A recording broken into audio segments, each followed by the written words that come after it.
Okay, Tanner. You use an Android phone. Correct. Okay. Have you ever used an iPhone before? I think the only iPhone I had was the 3. It was still very small 3G. and kind of squarey. Yeah, I look forward to talking about that. Yeah. Before they went like full square, it was still kind of like the round egg shaped. Okay, and then you went straight Android after that. Yeah. The whole way through. Yeah. Okay, and are you a brand loyalist? No, I've jumped around to different ones, from Samsungs to Google phones to the HTC. So I've done a couple ones. Okay, I'm going to ask you this. Yeah. Would you rather today use an iPhone for a year Okay. or watch The Big Bang Theory? Oh, man. Yeah, I know. Right? Yeah. Welcome to Radical Apathy, the podcast where two half-wits set out to solve all the world's problems with pop culture references and a lackadaisical attitude. Why not? It's worked so far.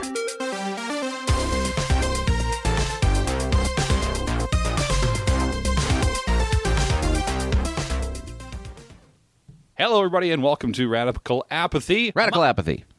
Radical Apathy. Radical Apathy. My name is Tanner. Okay. My name is Corbyn. Hello, Corbyn. Radical Apathy.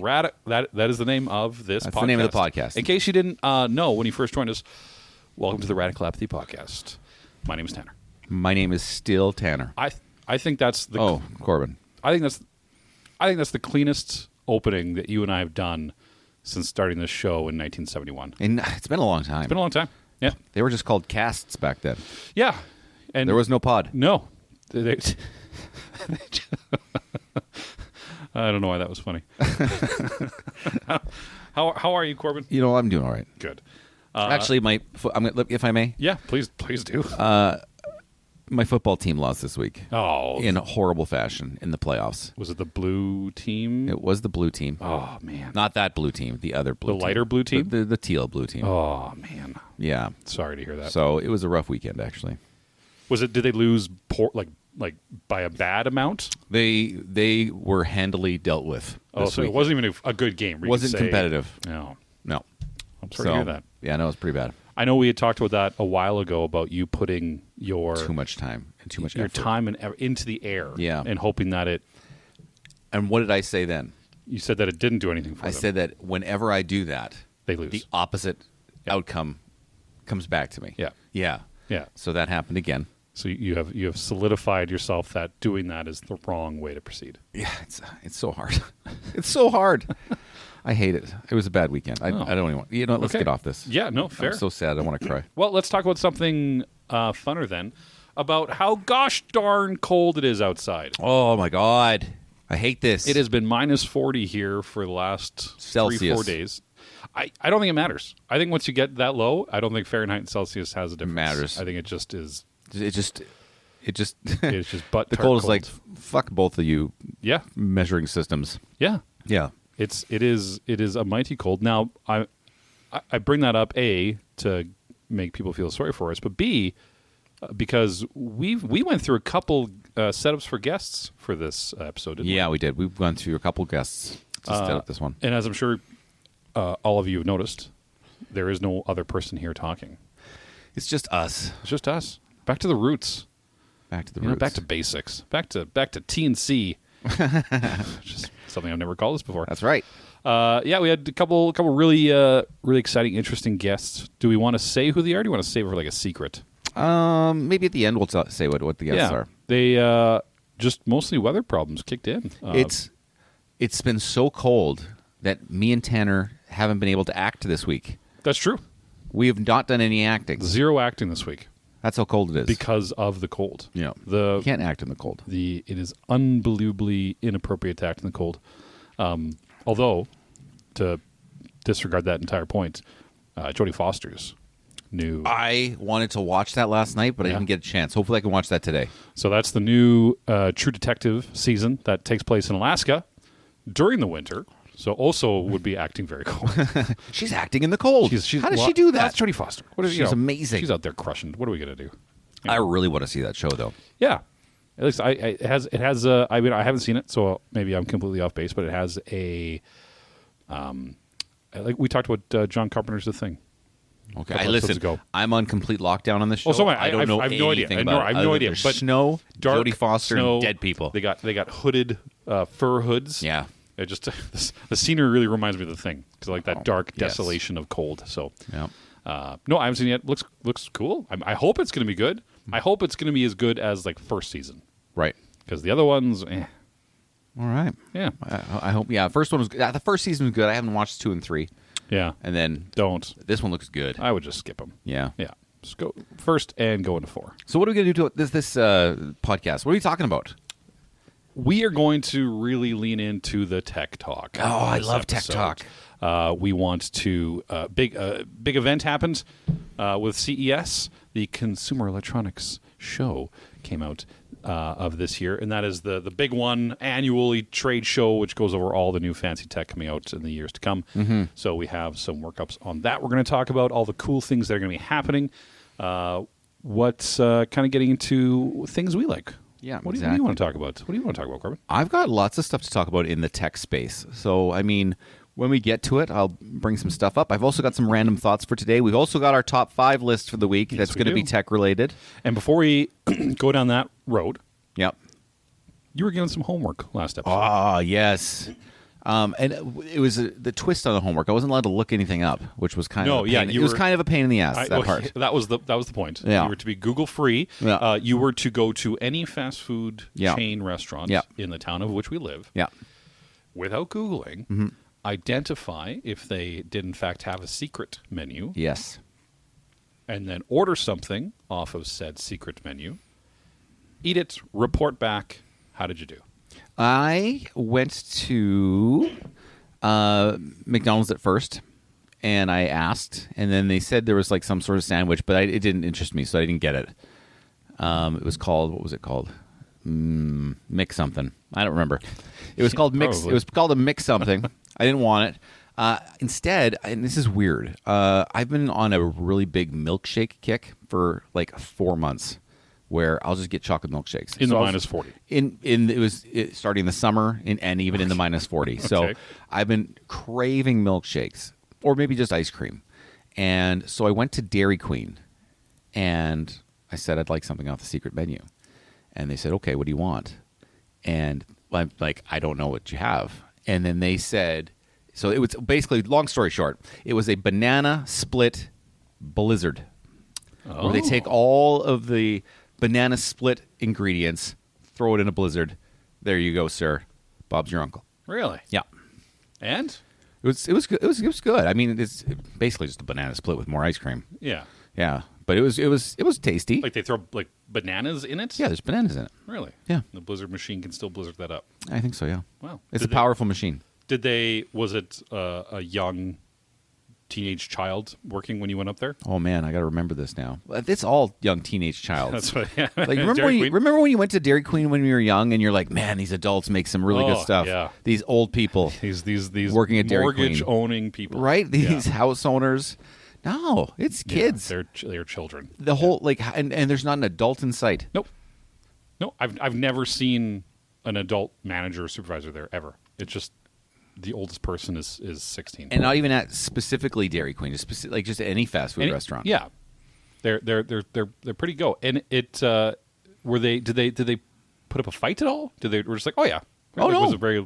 Yeah, no, they were very, very accommodating. Oh Yeah. Was there anything else? Did they go? There over? was another one. It was oh geez, it had something to do with coffee. I didn't like it.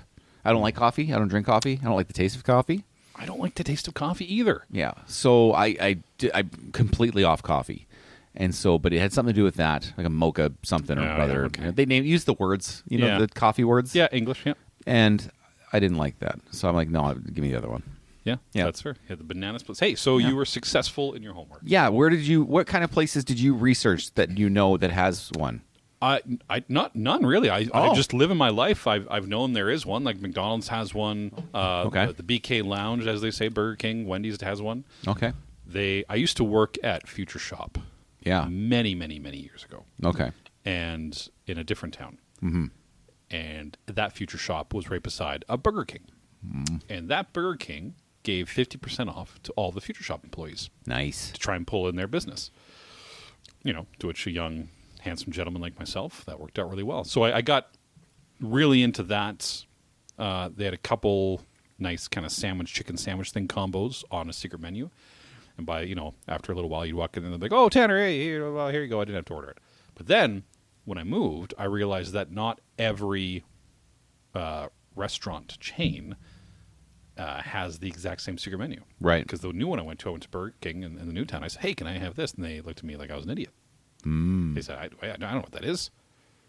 How do you put cocaine on a burger? You can't do that here. Oh, wow. Yeah, and I had to leave. I have made my own secret menu item before. Or invented, not even a secret menu item, but just invented my own item before. Okay.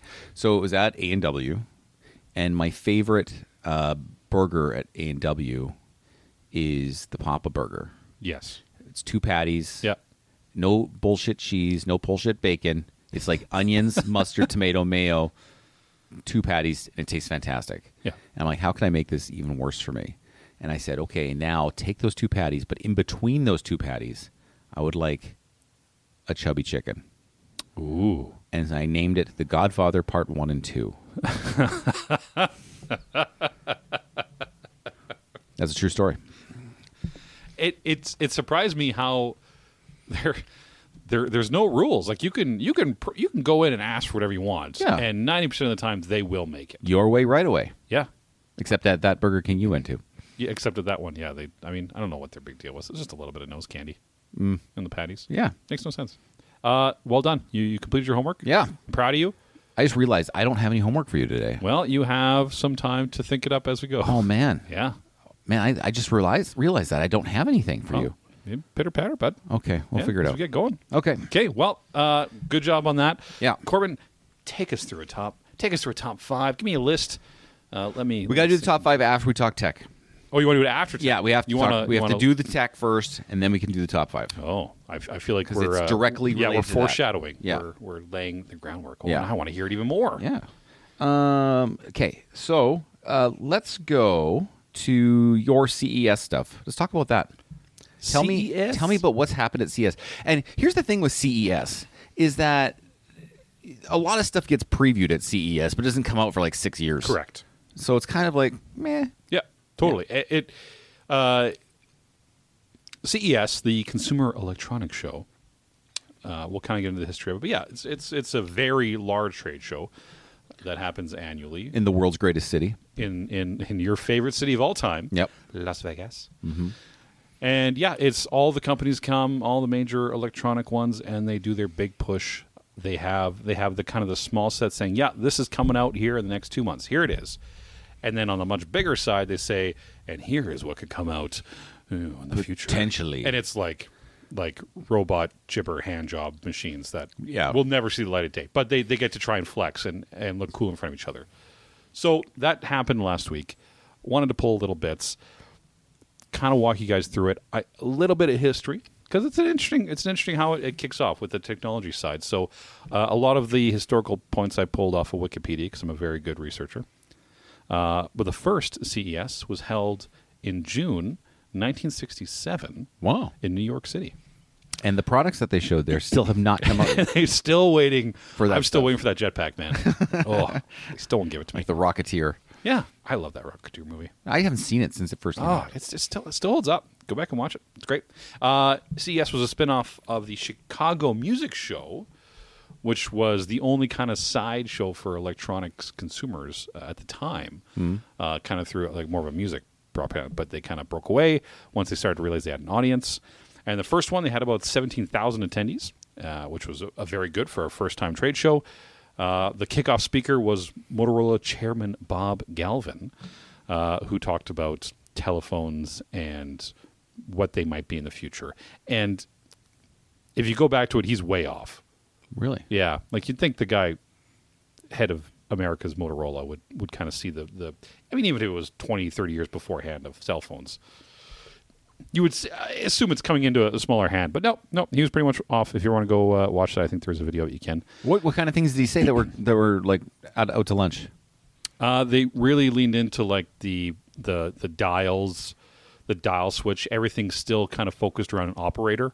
Oh, like they're being the the technology of the handheld itself was advancing, but the fundamentals of how telephones worked, that part didn't change. Oh, There okay. was still some type of operator. There was a faster connecting operator, but there was still like a human being on that line, where now there's just cables under the ocean. So no one ever talks about that. But you're right. It did switch over to Vegas in the early 90s, and for the most part, it has been there. There was a winter-summer show they did for a while, but they realized that was just kind of splitting the people, so they just decided to take on to one and carried on, which kind of became the winter show, which started in 1995 in Vegas. And then they got rid of the summer shows. And ever since then, especially in Vegas, it is the largest trade show they have, except for Con Expo, which is a construction trade show that happens every 3 years, which is gigantic. My father did construction for like 40 years. Okay. And I went to a Con Expo once with him in Vegas. And it is... Vegas. It's in Vegas, yeah. Every 3 years in Vegas. And I went with him once. I think I just turned 21. That's why I went. But it's unbelievable how big that trade show is. And the amount of people, like millions, like in construction companies, it's insane. I have no knowledge of construction. I don't know how it works. I don't know what is in drywall. I don't know if the wall is dry before you put it up, Yeah, I think or if it's a wet wall that becomes dry when it's hanging on the house. I don't know. But oh man, there's a lot of people there. They seemed super excited by it. But there's big trucks. You know what? And good for you by that. By the way, going to that. I never want to go to a convention in Las Vegas ever. Yeah. Because it would feel to me like I'd be wasting Las Vegas. Yeah, it's not Las Vegas. I would, you know what? Future employers right now, do not send me to Las Vegas for a convention, because I'm not going to do that shit. Because there's going to be a lot of them. I'll be gambling. Yeah. And having free drinks. So send you, but just don't expect a report when you come home. Yeah, just don't expect anything from me Yeah. if you're going to send me. Except a deficit of money, because we lost it at the tables. Yeah, an employer would have to be so dumb to send me to Las Vegas. Like, I'm sorry, bad idea. I wanted to touch on some of the, I guess we'll call it highlights from past CESs. Oh, okay. Because, as you said, they promise a lot, but a lot of the times you just never see it. You just never see the stuff. It never comes to the light of day. Okay. Gone forever. So in the first one, 1967, Yeah. the one in New York City, was in June. The first kind of big push there was pocket radios Oh, okay. and televisions with integrated circuitry. What did the integrated circuitry do? It replaced the tubes. Oh, okay. The old television had tubes. So this was the first TVs that were going to have some type of integrated circuitry to replace tubes, Okay. which that one worked. That one did work. So check mark for 1967. Nice. Pocket radios are technically still a thing. Yeah. And circuitry TVs is also a thing. Yeah, that's fair. So success. First Cool. one. That's cool. We're going to jump to 1970, Okay. where Philips, Yeah. the builder, Yeah. unveiled the first ever home VCR, Yeah, that was a good one. which is the N1500 video cassette recorder. Up until that point, VCRs would cost upwards of $50,000, and they were only used by TV stations. Can I just say that people who have never used a VCR, Yeah. grow up. You know, How would they, Grow up. How would they find one to use it? I don't know. Just grow up. Like, say with people who don't remember where they were on 9/11. Come on, grow up. Even the ones that if weren't you're too here? young to do, yes, Yeah. exactly. If you're too Still young, grow up. grow up. Still grow up. Okay. Yeah. Go find a VCR machine. find a VCR Go to your machine. grandparents' house. Put a tape in. Find a tape. Please be kind Always rewind. and play with the VCR. Yeah. I had so many tapes that I taped stuff off the TV, Yeah. and that was just like the highlight. Just rewatching stuff on. I don't know. Movies. How do I put this? Movies are not now the event that they were when we were young. No, I agree. Because you would get to go to a movie theater not very often, and my parents would take me to the video store maybe once every 2 weeks, and you had to sit there, and I think we talked about this, but you had to make a decision. Yeah. It was an event. It was an event. You had to decide what you were going to commit to, and then you'd get it and you take it, right? Yes. And I just loved that part of it. Yeah. And then you'd watch that movie like 6 times when you had it. You got to keep it for 2 days. You only had it for 2.5 days, and and then Blockbuster came out, and it's like, you get this for a week. yeah. That was me blowing my head up. Oh my God. And they had like 17 copies of the same movie. What? Yeah. Blockbuster was insane. Oh, Loved Blockbuster. brought the heat. Yeah. Then died sadly. I really still wish there was places here, so GameStop. Yeah. I think they're really missing an opportunity right now. If they rented their games, that would be a huge moneymaker for them. I still believe that because you can still run your retail. Yeah. And what you would do is your price model would be if you rent the game, it's X amount of dollars. Yeah. And if you want to keep the game, just X amount of dollars more. Yeah. And I think they'd make a ton more money, and it'd make these stores a lot more viable going forward. So they do allow you to buy pre-used games. Right. Now, I would say close to half of games made nowadays are locked to a single use, which means they put specific DRM items on the game, whether it's through server-based or online or whatever, where as soon as you connect that game's number to the server that the company that made it is providing, it's locked. So unless you're playing on that account that you're playing the game on, no one else can play it.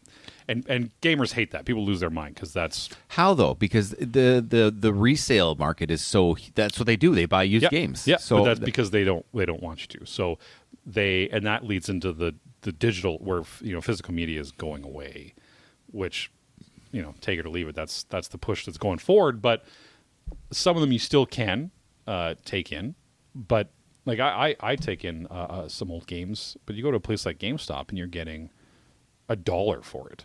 Yeah. Right. So you're paying $70, $80, $90 now for a disc game, and you take it in, and you get like $4. Disc games are the worst because you get the disc game, Yeah. and you still got to download like 90 gigabytes of Because stuff. they still make you download it digitally. Yeah. But I don't like that. Yeah. Like, That's if you how they're trying to get you away from. take a discs. look over there. There's not Yeah. a single non-digital Nope.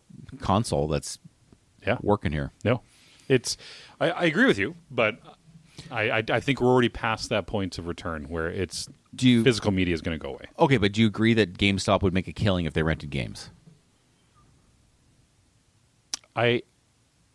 If the market was better equipped for that type of gameplay, yes, but the whole game market sphere itself is pushing so far away. I think they're past that point to make money.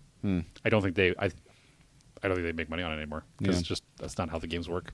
They could have done that for so many years. I know, it's just it's the sad future, the worst timeline we live in. Yeah. But who cares? Who cares? The TV station TV VCRs, station. $50,000. Philips was selling their first home video cassette player. Yeah. $900. Holy balls. Yeah. People would have went crazy People for that. lost their goddamn minds in 1970. $900 in 1970, though, is like a lot of money. Totally. And I mean, imagine buying a VCR now or a DVD player or anything. I mean, you can buy game systems for much less than that. But Yeah. that was also the first time something like that existed. So people were very excited. That's pretty cool. Moving on to 1981, Philips again and Sony introduced The Walkman. the CD player. The CD player in 1980? That was the introduction of the CD player. Really? Yeah, the first CD player that Philips and Sony had developed together, the first time it was ever presented to the public, was a compact disc player. No one liked it. Everyone thought it wasn't going to be good because it would break and it wouldn't work. They had tape decks. They had the 8 tracks. They didn't think. No one bought into it. Wow. I don't know if that's why they delayed it or just because Philips and Sony worked pretty hard to make that all come out. But My first music player was a CD player. it was that you didn't have the Walkman. I didn't have the Walkman, no. My sister, who was much older than I am, had the Walkman, so I took hers for a while. But yeah, no, I went to the Shock Deck no skip CD player because I was super cool. And it still skipped. Still, of course, it did. It was a CD player. Yeah. 1985, Nintendo Yep. unveiled a Nintendo Entertainment System, the obviously American version of its Famicom, which Yeah. was released there, redesigned by Lance Barr with the zero insertion force cartridge, which was bullshit. Mm-hmm. You still had to push and blow and do all kinds of things to make that fucking thing work. So in a short period of time, use the words insertion and blow Yeah, and push. and force. And force. Yeah, We're talking about video games, though, right? sure. Yeah. Okay. Just Yeah. want to make sure. Yeah, Yeah, because it got a little... Nintendo's made a lot more things than just video game systems. They used to be a playing card company. Yeah, and a sex doll company. Did they really? No, but we can say that. We could say that. They don't know. Yeah, they don't know. They don't listen. So Sponsor our show, Nintendo. NES, now it's 1975. I had the NES. Loved it. Amazing. Everyone likes Nintendo. That's where it started. I also had an NES, and when you were going over your games a couple weeks ago, like one of my favorite top 5 games is still from the NES, Yeah. and that's Super Mario 3. Yeah. I love that game. It's a great game. Yep. Great system. I still have the tiny little version of it. 1998. I jumped ahead 1998. here. What came out in 1998, Corbin? What was it, I guess, announced? Announced in 1998. Not the iPod. Not the iMac. In the same kind of vein of the last couple we spoke about. It could have been the PlayStation would have been out already. The Xbox. Not quite yet, but in 1998, the entirety of CES was dominated by players for the DVD. Oh, okay. That was DVD. I didn't even think about that. That was Yeah. the big DVD format push. Oh man, listen. When I did build my first home, if you go back and you think of all the money you wasted on shit, I built my first home theater system based around my first DVD player. The entire thing based around DVD. Yes, and my first DVD. Ooh, let me guess. Okay, it's very random. Margaret Thatcher's exercise aerobics video. How did you know this? Well, hey, I've seen your calves. yeah, I've got good calves. You got Actually, really nice calves. I Yeah. got good calves. Yeah. No, it was the world never. Not the world never ends. The James Bond movie. It's a James Bond movie. The second one, Tomorrow Never Dies. Tomorrow Never Dies. Yeah, Tomorrow Never Dies. It just came out, and really good. Played Halle well Berry? on my speakers. No, Halle Berry was not in that one. Tomorrow Never Dies. No, Tomorrow Never Dies. Google that. Tomorrow Never Dies. What's the one with the newspaper? That's Tomorrow Yeah, Never Tomorrow Dies. Never Dies. Oh, yeah, so that's the physicist. Christmas Jones. Yes, Christmas. What's my name? Christmas She played Jones. She played a physicist. Denise Richards. Denise Richards. Nuclear physicist Denise Richards. That's right. Christmas. Hey, Jones. That's right. everybody can be everything if they try hard and do their studying. No, they can't. Not Denise Richards. No, they can't. 2001. Christmas Jones. Oh, I didn't know Christmas comes early. Is that the line? It was a It weird was line like, and Christmas. Yeah, it was something like that. Yeah. Christmas came early. I'm James Bond. 2001. You already said it. What was the big one in 2001? Oh, okay. Then that would be the iPod. Xbox. Xbox. Not Yes. the iPod? Nope. Nope. Oh, because you know what? Apple didn't do CES. I don't think they still don't. They've never done CES, I don't think. I don't have anything on here from Apple. Yeah. They did it themselves. They had their own little press conferences. Because Turtleneck Boy there was Hey. stuck up and didn't want to play any of this. Well, I'm sorry, but Turtleneck Boy was a goddamn genius. Well, we'll see. They brought out the Xbox, Yeah. Microsoft's first big push into gaming. Okay. It was also the first year that they brought out rechargeable batteries. Really? Yeah. That was the first one they started talking In about. 2001? Nickel hydride, lithium ion. They started talking about rechargeable batteries. So non-disposable ones that you can go. 2001 Non-disposable ones. Yeah, because I Yeah. was pretty sure there was rechargeable ones that you could throw Yeah. away that wouldn't last Yeah, for these very many ones charges. were But the small VRLAs and then your lithium ions and your nickels and right. yeah, Okay. the whole recycling side. So that was the highlights, the super cool and exciting tech highlights of CES. I like these conferences because it is the quintessential nerds, like the nerd smart people who create these things. Yep. They get out on stage with just a sea of other nerds, and it is their coolest, high profile moment of their lives, and they do like little dances and they do like skits on stage, and it's the most painful thing to watch, and I love every minute of it. Is there a place where they broadcast that? Like, is it YouTube or? Yeah, now you can watch most of the announcement shows on YouTube if you ever want to watch it. I try if you can, but go back and watch anything from 2001 up. Like when 2001, when Bill Gates announced the Xbox, he had The Rock come out because they just throw obscene amount of money at people. And I think it was the next year, maybe 2002. It was the year that Bill Gates announced his retirement from Microsoft. Okay. He had every single A-list actor of the time come out and do a skit with him about Microsoft on stage at the conference. And Wow. it is one of the worst things you can ever watch, but I laugh every time. What kind of actors did he get for that? I don't want to spoil it. It's all of them. All of them? Yeah, you'll be surprised when you start watching it. But like Microsoft just paid what I can only imagine is an ungodly amount of money, and none of them want to be there. Yeah, none of them are putting any effort in. It's a gem to watch. So if you look up Bill Gates' retirement announcement, it was on stage at CES. Oh, I'm popping a. What do you got over there? Oh no, it's spilling. Oh no, we're good. No, you're okay. What do you got over there? That's what do you got over there, Corbin? It's just a ginger ale. Oh, because it's 10 in the morning. Well, that's we're cool. We're cool adult men. Yeah. 10 a.m. caffeine. Any of those surprise you? No, that's actually really cool. I remember about a decade ago, maybe, I don't know, 8 years ago maybe, they announced a really thin TV Sony did that was like a picture frame. And that came to fruition. That's actually a thing now. That did come. Yeah. So I remember It took a while. It took a while, but that actually came. Yeah. So that's cool. Of the things I'm going to tell you about, I tried to keep it all. I think these things will come. These are this year's stuff. Correct. You're telling me. So Okay. this was announced this year. Okay. I think these things will come. Yeah. But probably only to a very specific market, which is people with a shit ton of money. Yeah. But that's the thing, though. It's a shit ton of money right at the beginning. Yeah. And then it becomes more marketable. $900 for a VCR. $900 for a VCR. And now you can, you can't buy them now, but Yeah. maybe $60. Mm-hmm. Yeah. Yeah. Yeah. Okay, cool. What's up? All right. So starting off, I got pictures here. Oh, you're going to show me pictures? Well, I'm going to show you a picture. The LG 77-inch transparent TV.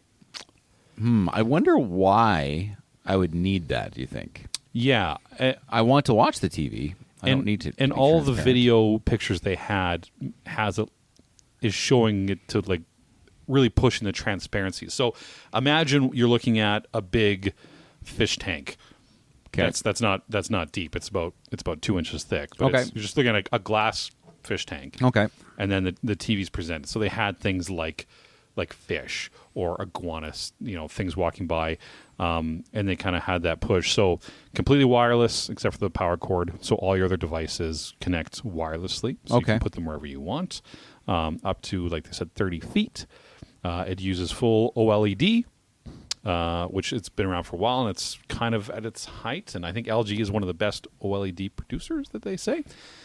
And this one, obviously, they're not talking about how expensive it is because that means it's going to be goddamn expensive. That's a device, and I'm sure the other ones will be as well, where the novelty is going to be like 35 to 40 seconds. Yep. And then you're going to be like, why did I buy this? Yeah. This is going to be the 3D TV of the next few years. Yeah. Is what I think. Because I can do 3D on my home theater. Yeah. On my big screen. I have a 120-inch projector screen. yeah, he's pretty fancy. And the Xbox One that's sitting there yeah, can actually play 3D discs if you have the glasses. if you have the glasses, And it actually looks pretty good here. yeah. Like Avatar looked really But good. how on a day-to-day basis, how often do you use 3D? 0.00% Right. of the time. It was just me to try it out one Totally. time. And I think that's what's going to happen with this one. Yeah. Is there's a screen you can put behind it, Huh? like a roll down screen, a black screen. Okay. So if you want to like watch regular TV and it doesn't look weird, This is a terrible but then idea. what's the point, right? Yeah. So that was LG's big push. Okay. All right, LG, good job. 77-inch transparent OLED TV. Okay. They believe it's going to hit the markets this year, so mid 2024. And prices are not yet out, but it is going to be a lot of money. It's all the monies. Yeah. And I ripped these pictures off of CNET. Okay. The website CNET's by Josh Goldman. So if you're looking at these pictures, which you aren't, but Corbyn can, that's where they're from. Next one, Yep. Volkswagen, who owns all of the European cars makers, from Mercedes-Benz, Fiat, all those other ones. Basically, they're all owned by Volkswagen. Volkswagen is going to use Chat GBT AI Okay. in your car. Okay. I see this failing as well, but go ahead. So It'd have to be on device. No? it'll all be pre-built. So Okay. for the driver, there's not a whole bunch of change. Like they already have their embedded AI talker, but it's just like, where's the closest McDonald's? And it'll go beep. The closest McDonald's is in 2.3 kilometers. Blah blah blah. Right. Right. So they're going to add ChatGPT to it. So once, and they're going to do it to even existing cars through like an over-air update that's already going to be there. So once it's there, you're going to be able to ask much more complex questions like, hey, what's a good authentic Chinese restaurant that's nearby? Or if you have screaming kids in the back of your vehicle, you can say, hey, tell a short story to my kid in the back to entertain them. Mm-hmm. And then it'll go on and be like, oh, well, 3 little pigs. Blah, blah, blah, Well, the only problem with that I see is integration with a screen on your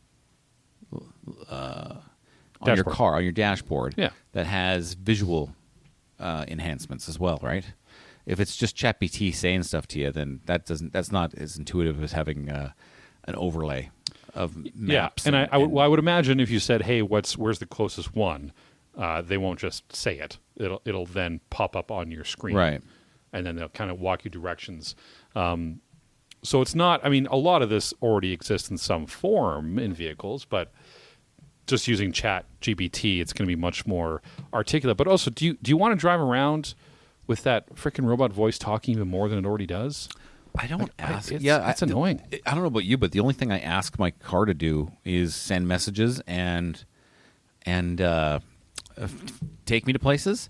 And I don't want ChatGPT having access to my contact book. I don't know about you. It'll have everything. Yeah, I'm not giving your that to it. location, where you're going, what you're doing, your phone. Connect your phone. It's got everything on your phone. Yeah, no, I'm out on that. Yeah, so that's Sorry, Volkswagen's big push. Volkswagen. So yeah, Volkswagen's also not doing very good between us. No. Nope. Okay. The next big push. This was actually, people were really excited by this. Do you wear devices that have the health side, like your heartbeats, your thing? I've got an Apple Watch Ultra that I wear. Oh, Ultra. Yeah. Yeah. I like it because it's the bigger one. But yeah, I do. Do you use it for that? Yeah. Okay. You know what? I got to be honest with you. I don't use a lot of the health features. Yeah. No, fair. Okay. And we'll talk about that, I guess, a little bit when we talk about coping later. Sure. So, Yeah. But yeah, no, I don't use a whole lot of it. Okay. I have a $24 Timex face watch I got off Amazon. Which is what I wear, Nice. Okay. with a fabric band. And it works just fine. Yeah, it doesn't tell me my heart rate No. or anything like that, which my doctor tells me is high. Your heart rate's high? Yeah. Yeah, my heart rate is also high. Yeah. Like my watch often tells me that I'm at 120 beats per minute. Jeez, that's high. Which is why we need to not care. We need to calm the fuck Right. down. This is why, everybody. Yeah. So introducing the EV Ring, Okay. a health tracker that's pretty cool. So it's very much, it looks like a ring. A very, can you see a picture of it there? Okay. You can get it in the different metals and stuff, and it just looks like a very basic band. There's no screen on it, nothing like that. But it's got the most innards and detector devices of anything. They, especially at CES, they actually had a very big push for women. They said it's designed specifically for women as it can track their menstrual symptoms, their ovulation times. Symptoms. No, yeah, literal menstrual symptoms. Symptoms. Okay. So it'll attract your period times, but also the symptoms. Tell us more, doctor. Yeah, well, ladies, everyone knows period times. Yeah, it'll literally tell you times ovulation. It'll tell you if the symptoms you're feeling are back to menstruation. But then it also goes Does it give you like a check mark and says period? yeah. Yay, Yeah, it's you just- did it. Has a little confetti that comes down on the screen. Complete. And then it does all your daily steps and your heart Yeah, rates and of your course. active minutes and your sleep. It does mood tracking with health details, and this all comes back to an app that you can use on a phone. My only question with this would be battery life, because I mean, most of these smartwatches have a lot of these features that you mentioned, Yeah, and those are the ones that drain the most battery life. correct. And even something as big as this that I'm wearing, the battery life is only 3 days. So something on that would be very low, I would imagine. So the battery life of the Eevee, Yeah. this company said, should last several days before it needs a charge. Wow. Okay. So you just wear it and carry it on. After 3 days of use, at the CES that they were testing it, it was still about 59%. Wow, that's pretty impressive. Yeah. Okay, that's And good. you pop it into a little case like you do with earbuds, and it's charged within the hour. Yeah, that's pretty sweet. So doable. I mean, you take it off when you're having a shower. I Does it do guess. sleep tracking? I forget if you said that. It does sleep tracking. Does yeah. do sleep Does tracking. sleep tracking. Does all that. So I use mine for sleep tracking. Not Yeah. my ring, but my watch. yeah, so you can choose different colors. Like it looks just like a regular piece of jewelry that you want to put on. Does all that. Goes to your app. $270. Okay. So I mean, it's not outrageous. I know some people are really into this health tracking stuff. Yeah. I am not because I don't care. I don't. But some people are super into it. Live hard, die free, baby. Oh, Woo! It's the ripe old age of 48. You know what? It's I'm so comfortable dying early. You know what I mean? Like it's so. Yeah, I am. Man, I don't want to have those dementia years no, or those shit my bed years. I don't want to live past 79. Yeah, like give me 80, and I'll be like, Oh, I I don't want could to go hit to 80. 80. I don't want to hit 80. You don't want 80 at all? No, 79. I'm good. All right. I'll wave. I'm pretty close to 79. People I who think. say they want to live forever scare me. Really? That scares me. Like, why? Only if you had like anti-aging technology. I mean, maybe with this body I'm in now, isn't that great? But I mean, like if it slowed down the aging of the body, that's the only way I want to live for a long time. Okay. Because if it's like, yeah, live for a long time, but you're Mr. Glass, I don't want to do that. Yeah, exactly. And you're putting up with people Yeah. forever. Ugh. Like, man, By then, though, like, there probably won't be many people by then. no, people won't be talking to each other by then. No, it'll all be when I know in that It's gonna be like Wall-E, where they're I was all gonna say, those fat chairs. yeah. Yeah. that movie made it seem like, hey, look how terrible this future is. I would love that. I was like, can I? That please? that is, I would rather have that than like the perfect Star Trek future that everyone talks about. Like if I could just sit in that chair with that one piece Speedo, just eating slushies and getting hot dogs delivered and just floating around on a chair watching TV. Watching some sports. Yeah. Some other people that are hopefully still moving around. Yeah, or even I don't know, they can do it in chairs. I don't care. That to me, that could be a perfect future. It's very attractive. if I it's agree. that one, I'll live forever. Yeah. If they can guarantee me the Wall-E future, I'm taking it. I like it too. All the other ones you gotta work too much. You gotta go back to farming because nothing works. No thanks. Oh, good stuff. Eevee ring. Eevee ring, everybody. If you're looking Track for the your Eevee health. ring, track your health, guys. Be healthy, everybody. Come on. Be healthy. This is something a lot of friends that I have are grillers Yeah, I'm a and griller. smokers. I'm a smoker and a griller. Right. I'm not. So, but I brought this for you guys Okay. because I care about you. Yeah. Yeah. The Weber's Summit Smart Grill. Okay. So this is the grill's, the brand's first ever full touchscreen control panel, which can suggest optimal cooking methods, direct or indirect heat, and it'll even tell you where on the grill to place it. And should one of your grill burners go out while it's cooking, it'll automatically try and relight it. If it can't, it'll kill that grill, automatically change the other burner's heat to not lose that specific area of heat, so you don't have to come out and move the food around if you lose a burner. There is like a drop-down broiler that'll automatically adjust itself to the type of meat you put into it. So if you just put down like 2 steaks and want to broil it to get a nice crispy edge, it'll automatically sense the steak, the type and size, and set the broiler to the perfect heating distance Right. to the meat. So it does this all internally.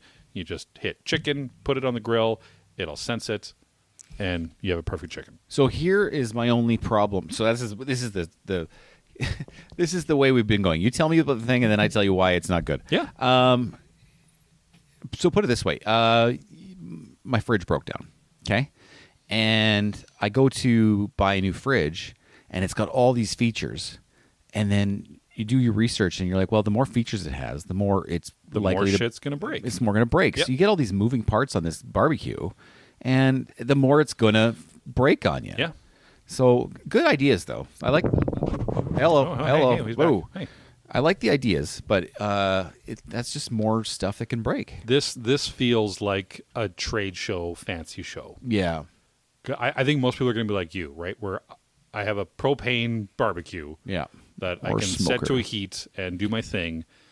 But yeah, if this like a sensor breaks, well, then it's useless. Even my smoker, like, so I've got a Traeger smoker, and it's got a little bit of a dial and a touch screen. Yeah. And then I turn it up to a full blast, and then it stops and it says, wait, it's too hot.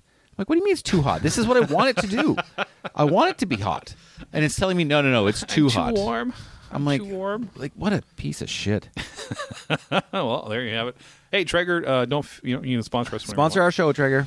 That was Weber's Summit Smart Grill. Okay. Summit Smart Grill. I'm excited for the next one. The next one is the last one I found. Okay. The last one I liked was, this is the first time I've heard of this. Apparently this is phase 2 of this product. Oh, okay. But I've never heard of this one before. Okay. Was Samsung's Bali robot. Bali? Bali robot. How do I spell Bali? Like ball and then IE on it. Okay. So I'm going to try and do this without making sound because I don't want to get Well, it's in a trouble. podcast. I'm just going That'll to be play it. tough. I'm just going to play it for you in the background. Oh, you're there. playing me a video. Yeah, so you can see Okay. this video. So the Bali is a small robot that's shaped like a basketball, about the size of a basketball, that has little wheels. Okay. And it's fully AI. And it's kind of a smart home device that kind of does a thing. So it will drive around your home. You can text it. It'll talk to you. It does all the things like your speakers and all that kind of stuff. But it will, if you want to say, hey, security, walk around the home, it'll say, okay, I'm going to walk around the home now. And it'll do its little checks. And if anything out of the ordinary, it'll text you.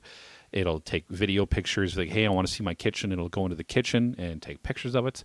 But now with this second version, this one comes with a projector built in. Mm-hmm. So it can project full TVs if you want onto a wall. It can project conversations if you have your phone connected through a video chat. It can, if you have a dog or cat at home and you want it to get busy, you can say, hey, go check on the dog. It'll drive to the animal and show you a video of it. And you say, hey, show the dog a calming scene. The robot will then project a screen onto the floor of like a valley for the dog to look at, I guess, because that calms dogs down. Yeah. And then it'll also this new version has built-in eye tracking. So if you want to put on a fitness video because you're doing yoga, as with your calves, which are so nice, it'll project the screen up, but it'll automatically watch you and where your face and eyes are, and it'll automatically set the projection itself to give you the best optimal viewing.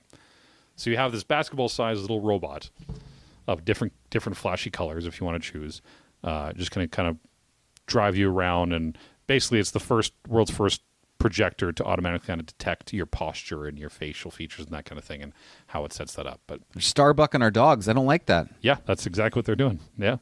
The only problem is with this thing Tell me what's wrong with it, Corbyn. is you'd have to be in the smart things, the Samsung smart things. Everything has to be Home. smart. Yeah. All your lights. Not even smart, but smart things. Yeah. Like the ones that are compatible with Samsung smart things. Yes. And it's notoriously the worst home assistant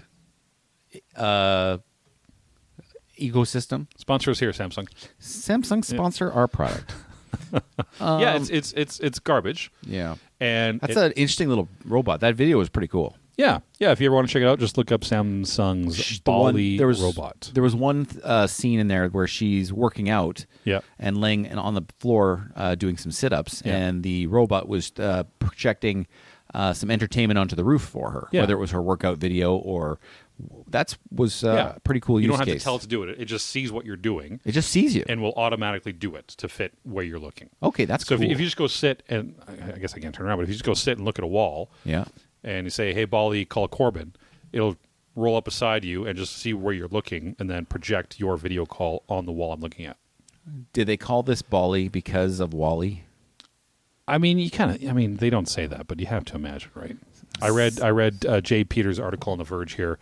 He didn't get necessarily into the name of it, but you also wonder: is it the scientists? Or it's the marketing people coming up with a name, right? So you can imagine these scientists sitting in these labs in Samsung, working for years to make this stupid little robot that will do all these things, right? And they're talking about the processors and the chipsets and the amount of power equations that it can do. I'm so tired of hearing about chipsets and right. And then this marketing comes in and says, "Hey, it's a ball. It's called Bally. It's fucking Bally." And these scientists are like, "Well, okay, well, it does nice more. Bally, loser." No, it actually does more, you guys. Like, it's really good. Like, yeah, it's fucking Bally. Look at like a basketball. I gotta call it Bally. So they call it Samsung Bally. It's yellow, by the way. If you got to see this video, it's all yellow. Yeah, it looks like a little Google taxi cab. Samsung Bally robots. Bally. And enjoy the video of that. Interesting. So that was my big picks for CES 2024. I dig it. That was really good. Yeah, that's pretty cool. Some of that stuff for sure. Yeah, it's neat. And you know what? Some of the stuff that we think are silly today is going to be amazing 5 years down the road. Yeah, you know what I mean? Because they're going to perfect it. They got 5 years of innovation to perfect it. They got time to do it before they put to market. Yeah. One thing I want to ask you though before we move on. Yeah. Is there was a couple booths at CES that spoke about. They didn't call it this, but AI girlfriends. Oh God. You have children. Do I have to ask? Go ahead. So, yes, I have children. You have Go. children.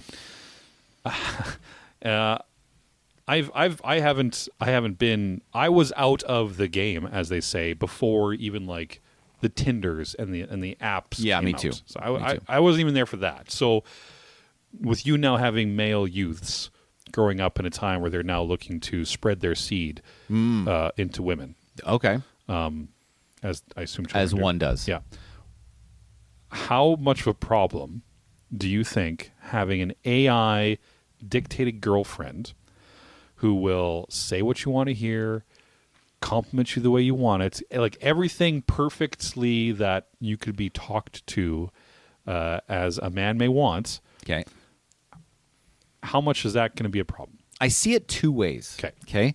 The first way is, I think, what everyone's knee-jerk reaction would be, this is fucking ridiculous. Yeah. And what a terrible idea.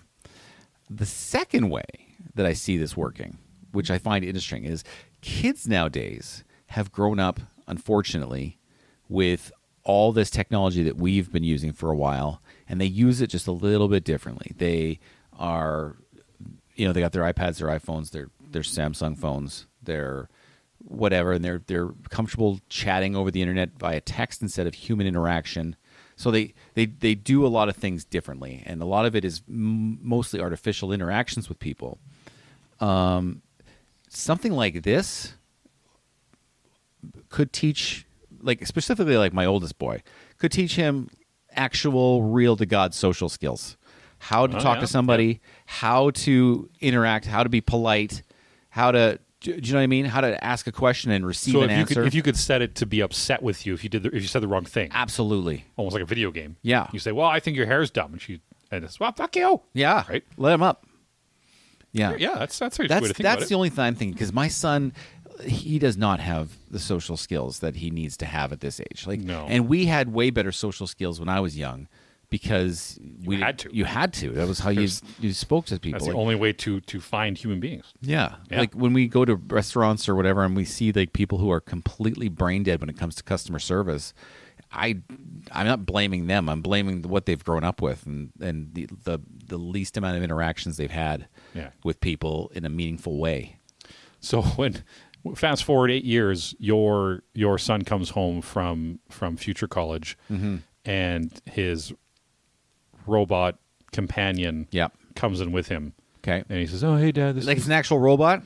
Yeah, it's a robot that has like a girl or lady's boy's voice that comes out and First says, instinct "Oh, is, I'm the partner." where did you get this fucking money to buy this thing? That's my first instinct. Because Dad, it's on a lease. God, they can lease. It's only like $200 a month. Look. second inclination is, Yeah, like I just yeah. Would you be welcoming to your son's new partner if it was a Put it this way, I don't think. No, I don't know. Because I don't not worried about their feelings because it's not mine. But what I would think is a better product instead of an actual robot is an AI lady assistant. That kind of like that Joaquin Phoenix movie, Her. Oh yeah, where he's just talking to Black Widow.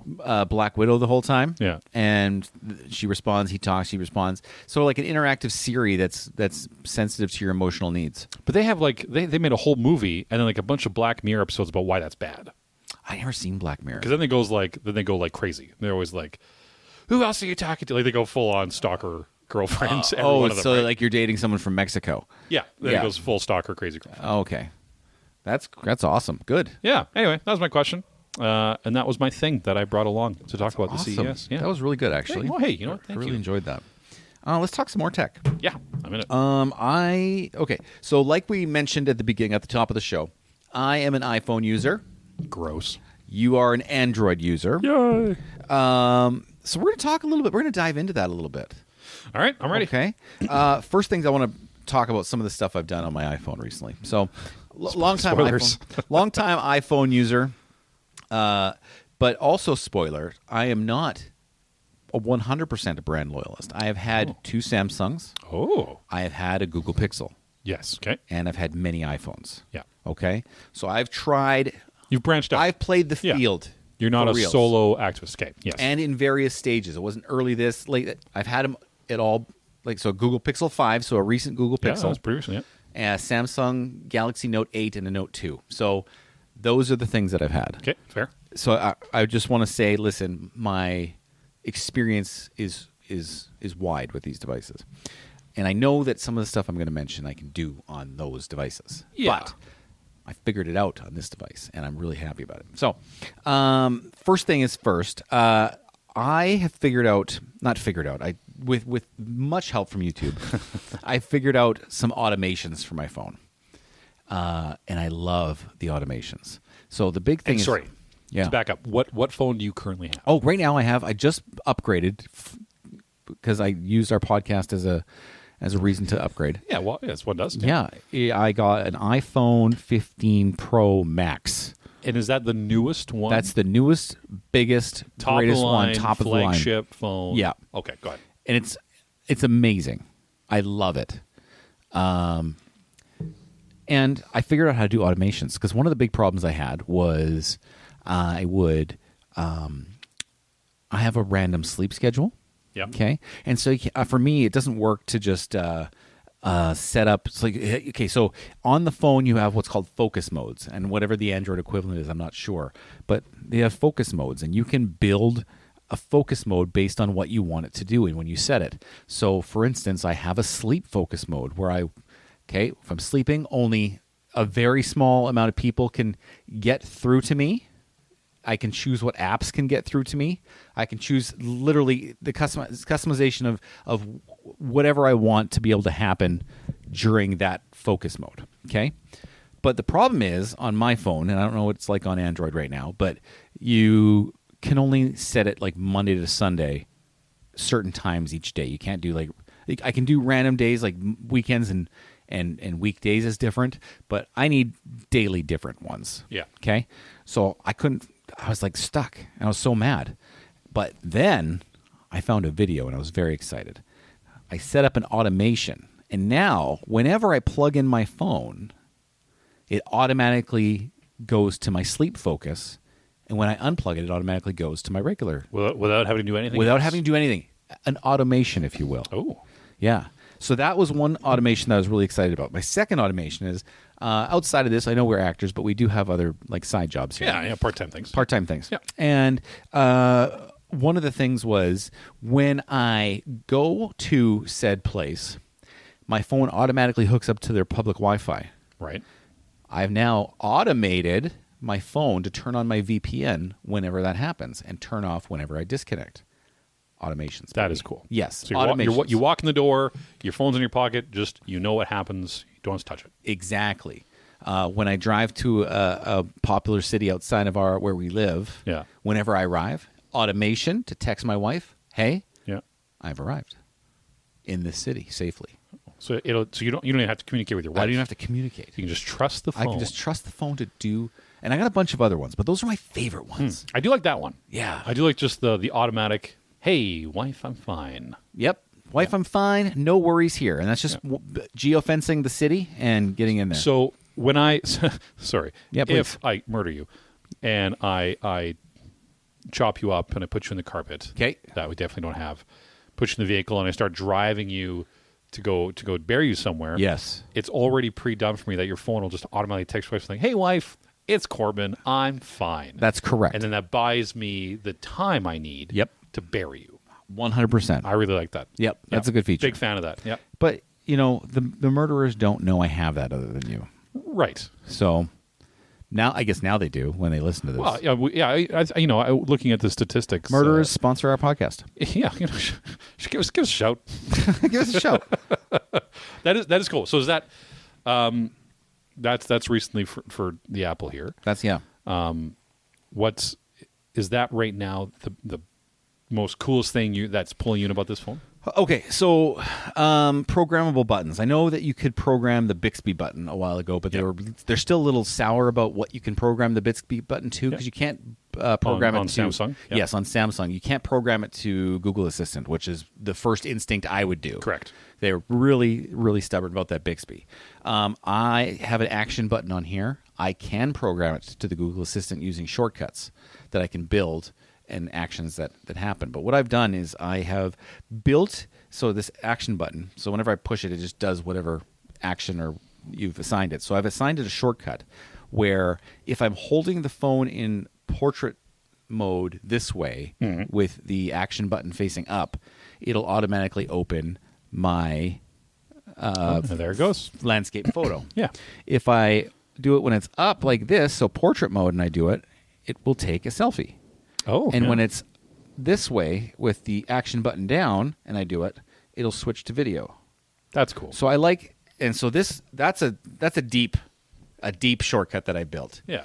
That to do those three things, I like that you can use the orientation of the phone to do different things. Yeah, that's so nice. it's a really handy feature. And so basically shortcuts and automations are new for me. I really love using that. And listen, the phone camera on this iPhone is so good. It's good. It's so good. And particularly the video on an iPhone. I just don't think iPhones are second to anybody when it comes to taking video on the phone. They really push the camera on the iPhone marketing. I think on all smartphones they push the cameras. Yeah. They really do. And because it's really important. When you think about it, when's the last time you carried an actual camera around? Right. It just replaced smartphones, not iPhones, not Samsungs, all of them. They've just replaced so many things. Think of all the things they've replaced. They've replaced cameras. Yeah. They've replaced dictionaries. Yeah. They've replaced flashlights. Yeah. They've replaced compasses. Yeah. They've replaced music players. Yeah. They've replaced, I could go on for days. Computers. Internet access. They've telephones. They've replaced telephones. They've replaced so many things. They've replaced thermometers. They've replaced GPS. Yeah, maps. Yeah. You don't need the Garmin's anymore. They just replace everything. And so I think, but all the brands pump all that stuff in the same breath, specifically the cameras, because I think they're the most important thing that people think about. And when I upgrade a phone, the first thing I think about, like when I watch a review, like I don't know about you, but when I go and I'm going to buy something, I watch about 100 YouTube reviews on everything that I buy. And about the fifth or sixth one in, I start skipping the camera section just because I know they're all good, but because it's just too much camera. But the first thing I do consider when I buy a new phone is, because it's so convenient and we use the cameras so much, those are where I get most of my life captures for my kids and my wife. Right. And so that's the most important thing to get and to buy one for. When people buy phones and they, like, I got a buddy, I'm not going to name his name, but when he hears this, he's going to know it's him. Oh, okay. and it's not the iPhone 6 guy, but from last week. Right. But there is that iPhone 6 guy. But this guy bought the iPhone XR, and that's okay. And for those of us who are not, It's a bigger iPhone phone, people- a more budget-friendly phone. Okay. Okay. But the camera is nowhere close to what this can get. And I was Shite. talking to him, and I'm like, dude, upgrade your phone and get yourself a good camera because you're just missing out on quality shots of your kids that are going to be that much better down the road. Because you look at your iPhone cameras or your Samsung photos from 5 years ago, it's night and day. So yeah, you can see a difference. Yeah, I think upgrading phones just based on the cameras is worth it, and then everything else is just butter. So I feel like we're standing on the precipice that I find myself with most iPhone users. I feel like you're about to tell me why Android is shit and Apple is the way to go. My top 5 today, which I'm not starting yet, is Spoilers. top 5 reasons iPhone is better than Android. Can I guess one of them? Sure. I've already given you this, though. You know what the list is. I've given you the list. Well, I don't look at it, though. I go You in, didn't look at the list? No, I go in blind. I All right, don't look go at ahead. the list. What is it? Spoiler is whenever people compare these phones, they Yeah. say Apple and Android. Yeah. Well, Android's just an operating system. Yep. There's like 6 other competitors to Apple who Yep. make phones. Yes. And that's one of the reasons you can kind of tell that Apple won because it's Apple versus blank. Everything else. Everything else. Yeah. It's not Apple versus Samsung. It's not Apple versus Google. It's, Yeah. It's not Apple versus LG. It's Apple versus all of them. Yeah. So when you kind of get into that point of describing it, you can kind of see, okay, well, Apple obviously won because we're already there. So that's my Kind of. Apple already won, kind of. It's not true. If you're going in North America, iPhone has won. yeah. It's like 70% market share or something crazy in North America.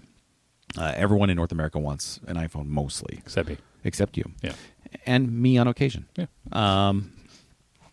But if you go globally, Android has a crushing hold on the Yeah. market share. And that's because there's an influx of Chinese brands. Yeah, Asia, right? As soon as you get in Asia, the Xiaomi's, yeah, the you lose Apple. the OnePlus, the Xiaomi. Did I say Xiaomi already? Yeah. Xiaomi. Huawei. Yeah, like there's so many. Like when you pump that many brands out, Yeah. they're gonna get purchased, right? And Apple just doesn't have the reach sometimes in some of those countries, and that's cool. But that's kind of one of the reasons, but not really. Okay. I'll tell you why the actual reason. Okay. Is. No, I'm looking forward to it. Okay, which I think is different. Let's talk some other tech stuff. So yeah. So first off, I will tell anybody who will listen that this phone and there are people that are my friends are tired of this conversation. Yeah, we've lost half of our listeners now. That's fair. This phone case that I got. This is the first time I bought this brand of phone case. Yeah. And it is my favorite brand of phone case I've ever bought. I It gotta is say, we're not amazing. sponsored by this phone case. We're not but sponsored. I've held your phone, and Yeah, it's actually quite nice. Right? Yeah. So one of the features of this phone is that it's made of titanium, so it's lighter than all these other ones, right? Yeah. And then this phone case, it feels like it's just wearing panties on there. It's like there's nothing else. Yeah. She's naked. I love it. Like a soft acid washed denim. So this is a Pitaka Easy Case 5. Pitaka, Pitaka, Pitaka. Sponsor our video. if you want to. Yeah, I just love it. It, like I said, it feels naked. And granted, this is not going to be the most drop protection, but I'm not a big. It's phone a dropper. form fitting, like it's a tight case to it. Yeah. which I like. I don't like the bulky cases. I hate those otter boxes Yeah, I that know. are They're so there's big. just so much Yeah. garbage around it. Yeah, it just I Takes get away from the phone. those are from people that drop their phones, Throw their phone. Yeah, they're rough with them. I have broken exactly one phone in my 15-year having life. 15-year phone career. Yeah. And that was because I was sitting at the table and it fell out of my pocket at an awkward angle. Yeah. And that's it. Yeah. So, no big deal. So I love this thing. Just want to say. It is nice. Something that came out just before CES I wanted to talk about. It's called, here you should Google this while I'm talking to you. Okay. It's called the Clicks, Licks. It's a phone case. So Clicks phone case. And it was made and it's made only for iPhones. Okay. And it's co-founded by a guy on YouTube named Mr. Mobile. There it is. Named Mr. Mobile. And he's notoriously an Android guy. So the Android guy made an iPhone case. And the idea of it is he believes that people are missing physical keyboards on their phones. And so he made this iPhone case where you put it around and it plugs into your phone, and then below your phone, attached to this case, is this keyboard. BlackBerry-esque keyboard. BlackBerry-esque keyboard. Yeah. And it can do, so when you play with iOS, you can do shortcuts, like you can go command this, command that, and it'll do shortcuts, so you can do that all from your keyboard. And then what the idea is that you don't got a keyboard covering half of your phone, and you got more phone screen. Just, I want to know what, yeah. when Really you look exciting. at it for the first time, what are your thoughts about that? So that was the one thing that jumped out at me. Is I'm looking at a couple pictures here. It looks like the bottom of a BlackBerry. Yes, that's attached on to an iPhone. I didn't notice it until you said it, but yeah, when you're texting on your phone, it brings up the keyboard naturally, and it scrunches the top half of your text. You're only seeing like 2 or 3 parts of the conversation. Yeah. But looking at this, you have your whole screen showing the text conversation, and then the keyboard down at the bottom. So that first part jumped out. I would need to physically play with the shortcuts to see, kind of learn that, because that's a learn. That's a learn. That's thing. something new. Yeah. Did you ever have a BlackBerry? I never had a BlackBerry, but I played with my father's when he first got it. I had a BlackBerry at work. Okay. My old work, and that was all it was. It was shortcut pre-type keyboard things. You hit enter and then it does something. Yeah. It was a lot of that. So it's so different from what we use phones now. That would take a while to relearn, but if you were proficient with it, I could see it, and it doesn't have a battery pack. It draws the Battery. phone, It draws from the phone, which makes it small, which I like. It doesn't. It's not as obtrusively big as you think it is. It probably adds an inch. But here's the problem. Look how long this phone is. Yeah, it's big. And you now add that much to it, which is this is like what, 2 inches through 2.5 inches. No, well, looking at this picture, that's what, two finger lengths. There's a picture of him with this guy. I don't know, it's not on there, but there's a picture of this guy with this thing, and he's got it in his back pocket, and you could see this Clicks keyboard just hanging way out of his pocket, like it's like so easy to grab if someone wanted to grab it. So that's one of the downsides. This thing makes your phone gigantic. Yeah. Heavier for sure, because a heavy keyboard absolutely is happening there. Here's the problem, though. When Steve Jobs introduced the iPhone in 2007, he made a really good point. Stephen Jobs. Yep. And see, look how much bigger that is. Yeah, that's a huge phone. That's probably 1.5 inches, if not. That's got to be. Yeah, it's got to be 2 inches or 6 male inches, which is average. Yeah, which is average. Yeah. He said, what if you want to ship this thing? What if you think of a great idea and you need to ship something and you can't add a button to it? And you have a great idea. You can't adjust with the buttons. So the buttons are they can't change. Correct. They're the same and they can't change. So you got to make sure that everything you could possibly need is on that keyboard. Can you look closely on there? Does the keyboard have a number row on top?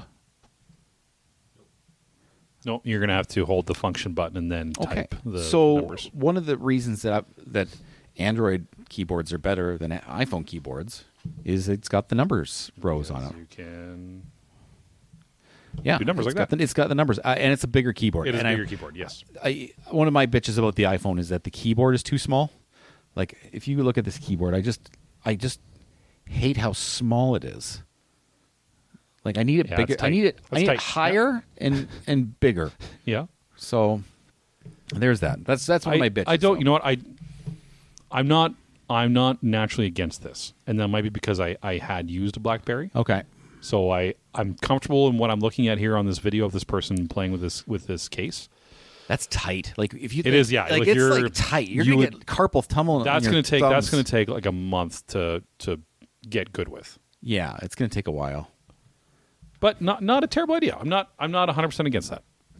Wait till I tell you how much they're charging for it. Ooh, it's got to be no battery power. $100. $139 US. Oh, That's too much. to get a physical keyboard. That's too much. Yeah. And it only comes in that yellow, the Bali yellow, and some sort of storm color. Yeah, it is very yellow. Yeah, it's kind of crazy. Okay. I was driving around the city the other day, and it's minus 40 or whatever. Yeah. So I've decided I don't like touch screens in cars. Let me explain. Okay. What I do like is capacitive touch screens in cars, but not touch screens. Walk me through it. Because with touch screens, I can't use my hands when I have gloves on them. Right. Okay? Yeah. But in capacitive touch screens, you can. Yeah. I don't like that I can't do that. It's too goddamn cold to take my gloves off while I'm driving, Yeah. or keep them off while I'm driving, and touch the screen in the winter. Yeah. I don't like that. But if you get a Volkswagen with Chat GPT, you can just be like, hey, Well, whatever here's- your name is. Well, change here's it. the difference. Okay. I think it's like Helga because it's a German thing. But If I may. So both Android Auto and both or CarPlay Yeah. from Apple on 90% of vehicles, maybe even 95, are you got to plug in to Yes, get it. has to be It's physically not plugged in. wireless. Correct. So in the wintertime, I got to be like, plug it in, and plug it in, and then there it is, right? yeah.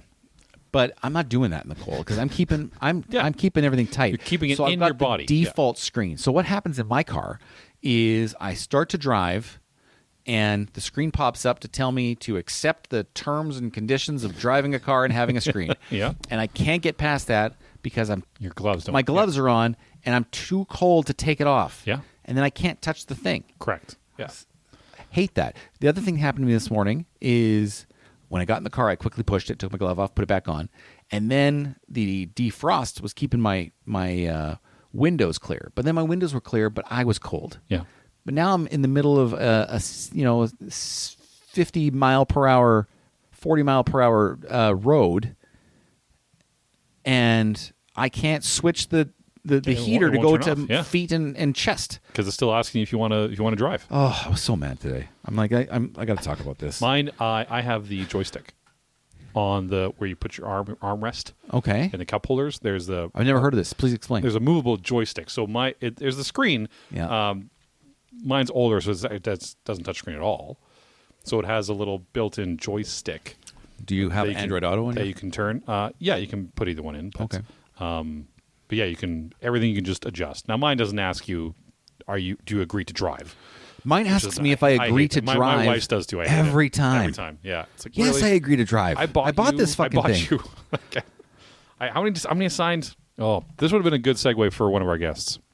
It would have been a great segue. Yeah. Okay. Gosh. Foreshadow. You know what? I'm going to put that in here. I'm going to ask him. Yeah. We gotta dig into that problem. Oh, 'cause my he'll have the God. answers, and we can yell at him as to why that was a problem. All right. Let's talk about iPhone versus Android for a bit. Okay. Okay. So I want to know, how does it affect a marriage, iPhone versus Android? I think it does more than you think it does. I think it's completely a factor in marriage. I think it is.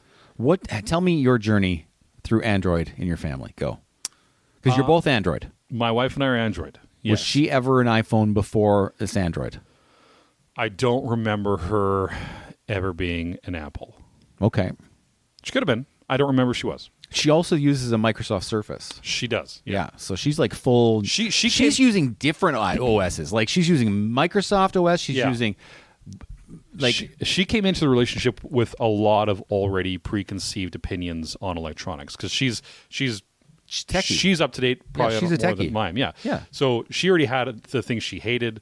Like if you bring up HP around my wife, she'll stab you. like HP computers. Anything. Did HP have phones? Well, I think her trauma started with the printer.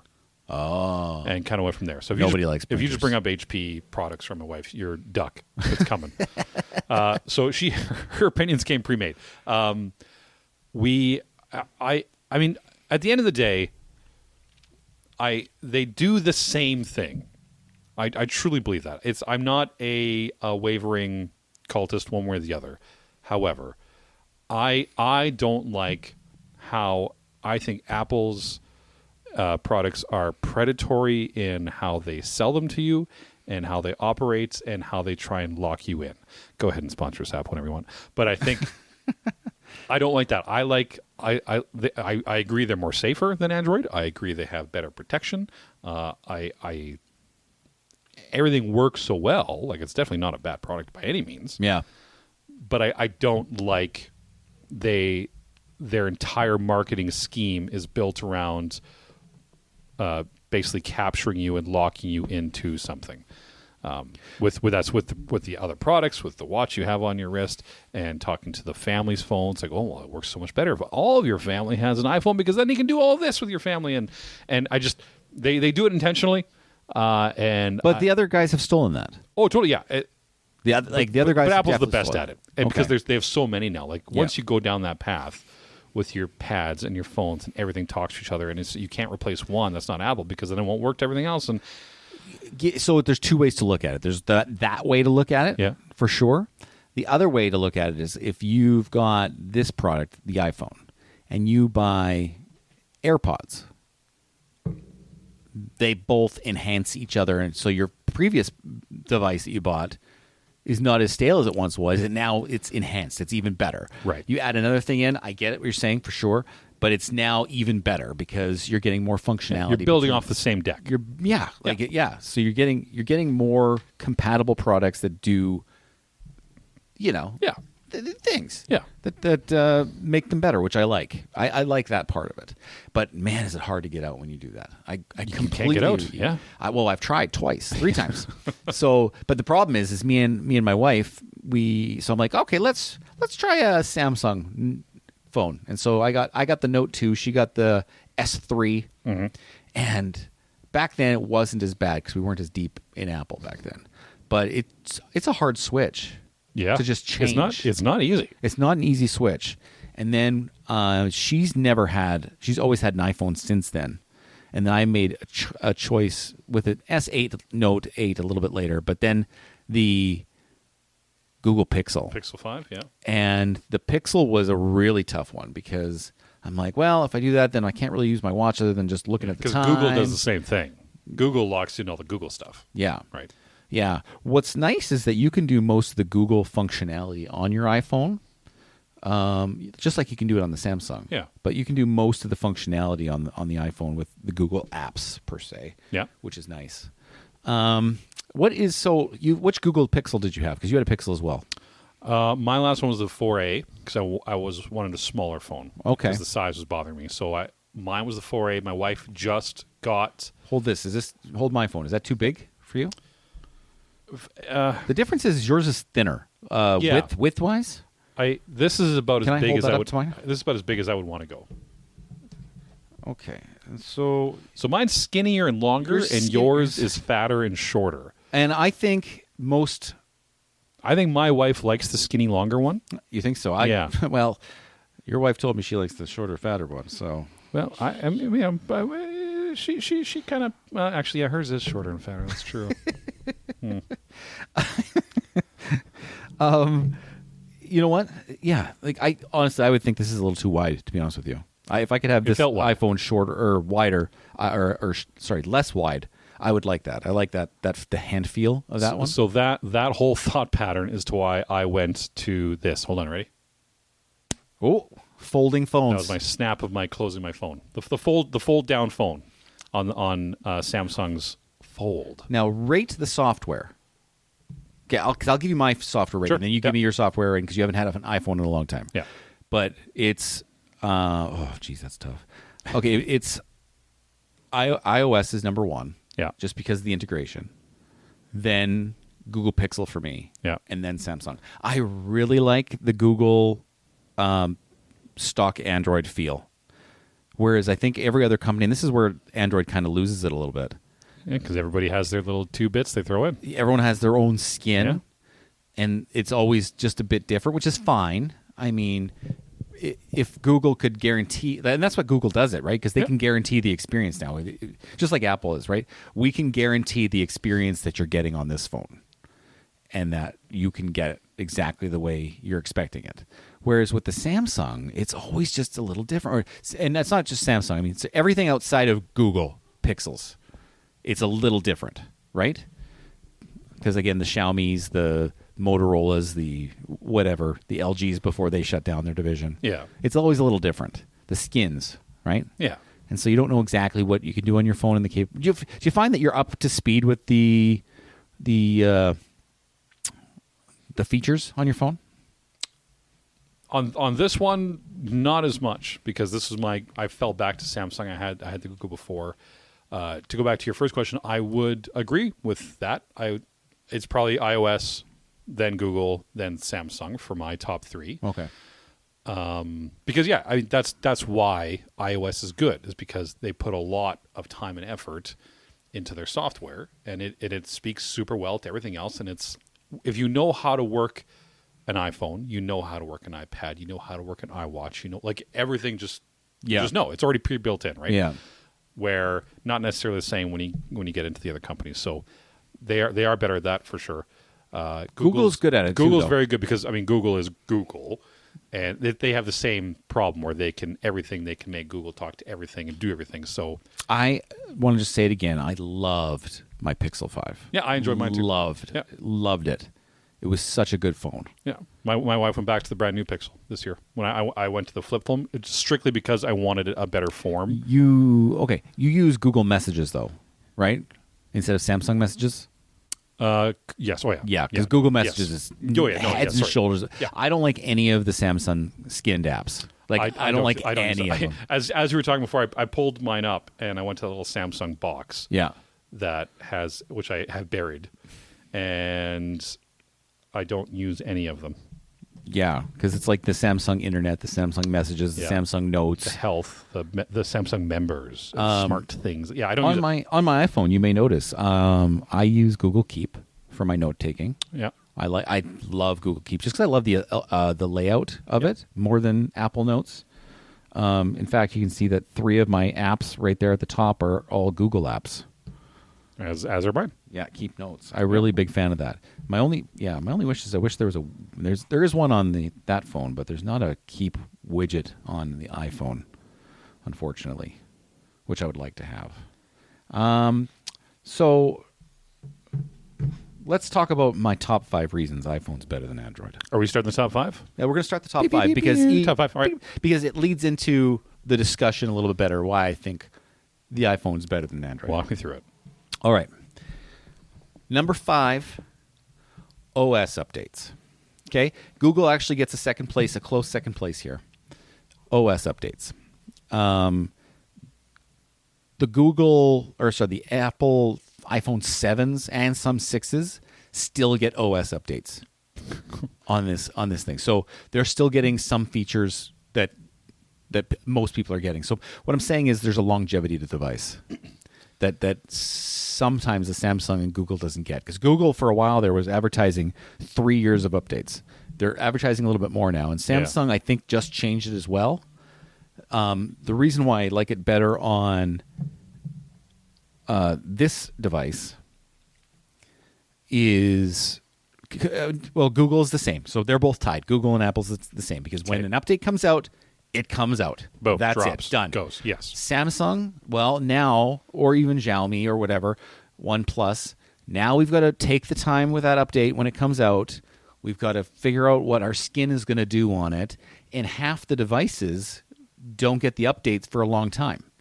And then by the time it comes out, there's something else that's already new. Yeah, because it's got to talk to all those different phones. It's got to talk to so many different phones. Yeah.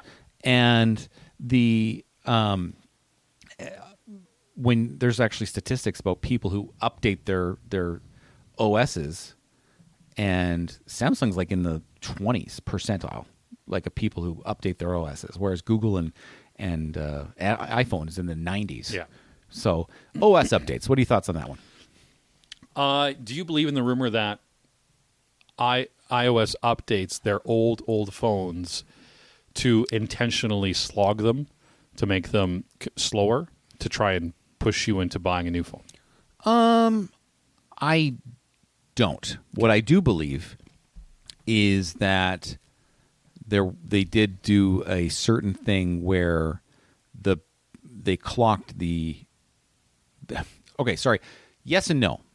I do think that they clocked put a software out so they could clock down some of the processor stuff. Yeah. Because some of the OS features would overclock Would do too much. the chip, and it would overheat your device, and thus you would have bad battery life. So it's just a happy coincidence that I'm like, well, we'll do it, but Yeah. you might as well just buy a new one. And that's just the thing. If you wanted to do newer stuff That's just with the marketing. old, that's just what's going to happen, and that's with any device. Yeah.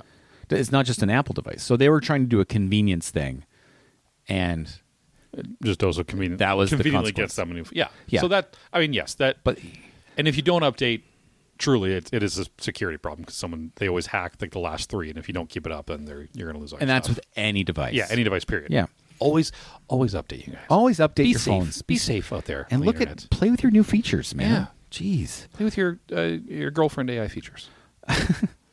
Number 4, build quality and haptics. I think that all of the phones have the best haptic engine in them. Like I just love. Do you mind if I try your haptics? Yeah, And you you can wanna try do mine. this? Yeah. Here, let's put. I'll put the thing here up at the top. Okay, come play with my haptics. Okay, here. I'll send you a text message. You send me a text Yeah. message. So we're going. This is the really good. Oh, you don't even content have you don't even have your haptics on. No. Oh. Well, yeah. Well, I'll show you why. Yeah. Yeah. Okay.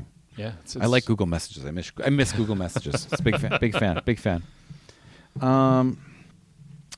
The build quality. They always use, like this one is titanium. Do you know what I mean? And they started the stainless steel revolution. Most regular phones use aluminum still. But when you feel, it's a solid build feel. It has. Yeah. You can feel how good electronics is by holding it. Yeah. You can feel the weight. You can feel the density Yeah. of electronics, and The when they're solidity. ooh, I like that one. Yeah. The validity. Validity? The felicity. Felicity. Yeah. Yeah, for sure. Yeah, you Yes, can feel I'm agreeing with you like I'm a Family Feud member. You can feel the felicity. Yeah, good answer. Good answer. Yeah, you can feel the how well anything's made by that. And yeah, I mean, iPhone is good because they've been making the same product for 20 years. They know what they're making. They know the adjustments they need. And then when you say Android, you're saying Android, but you're talking about a dozen other companies, dozens, right? yeah. So again, it goes like the Google Pixel phones now, I think are much closer in quality to iPhone now. Like 1 through 3 Google Pixel, no, they were not great. It took them a while to find that footing. Samsung, yes, like the Samsung's Galaxies, like the Samsung flagship phones are super well made. But then sometimes there's material preference. And the Google Pixel 5 was built as a budget Google Pixel. And the casing to that phone it's like a plastic, but a very high quality plastic that has like it's like a textured. It's like 'cause a that's texture. so the 4A, the one I got. Yeah. that's why I got it, because I didn't want the stainless steel. It was almost like a textured hard plastic, which is why I got that phone. If every phone was made out of that Google Pixel 5 stuff, I would buy it. I loved it. Yeah. I just loved the feel because it wasn't glass on the back, so I didn't have to worry about it breaking. Not breaking it. And it just had a great feel to it. So I will give props to the Google Pixels, sponsor our video, and they had that material was my favorite material on any phone. Yeah. I loved agree. it. Yeah. Although this titanium is coming close. I'm not lying to you. This titanium feels great. It does feel nice. Yeah. Yeah. What number was that? That was number. That was number 4. Okay. Number 3. Yes. Top 5. MagSafe. MagSafe. MagSafe. Safe your mag. So MagSafe. Hey I'm going to guys, show when you. you're out there, keep your mag safe. Come on, guys. Guys, let's keep. When you're out with the ladies, let's keep your mag safe. and you're going home after, mag your safe. Safe for you. Safe for her. Safe your mag. Safe for each other. Yeah. All right. Number 3. It's number 3. So I'm going to show you this. Bam. Bam.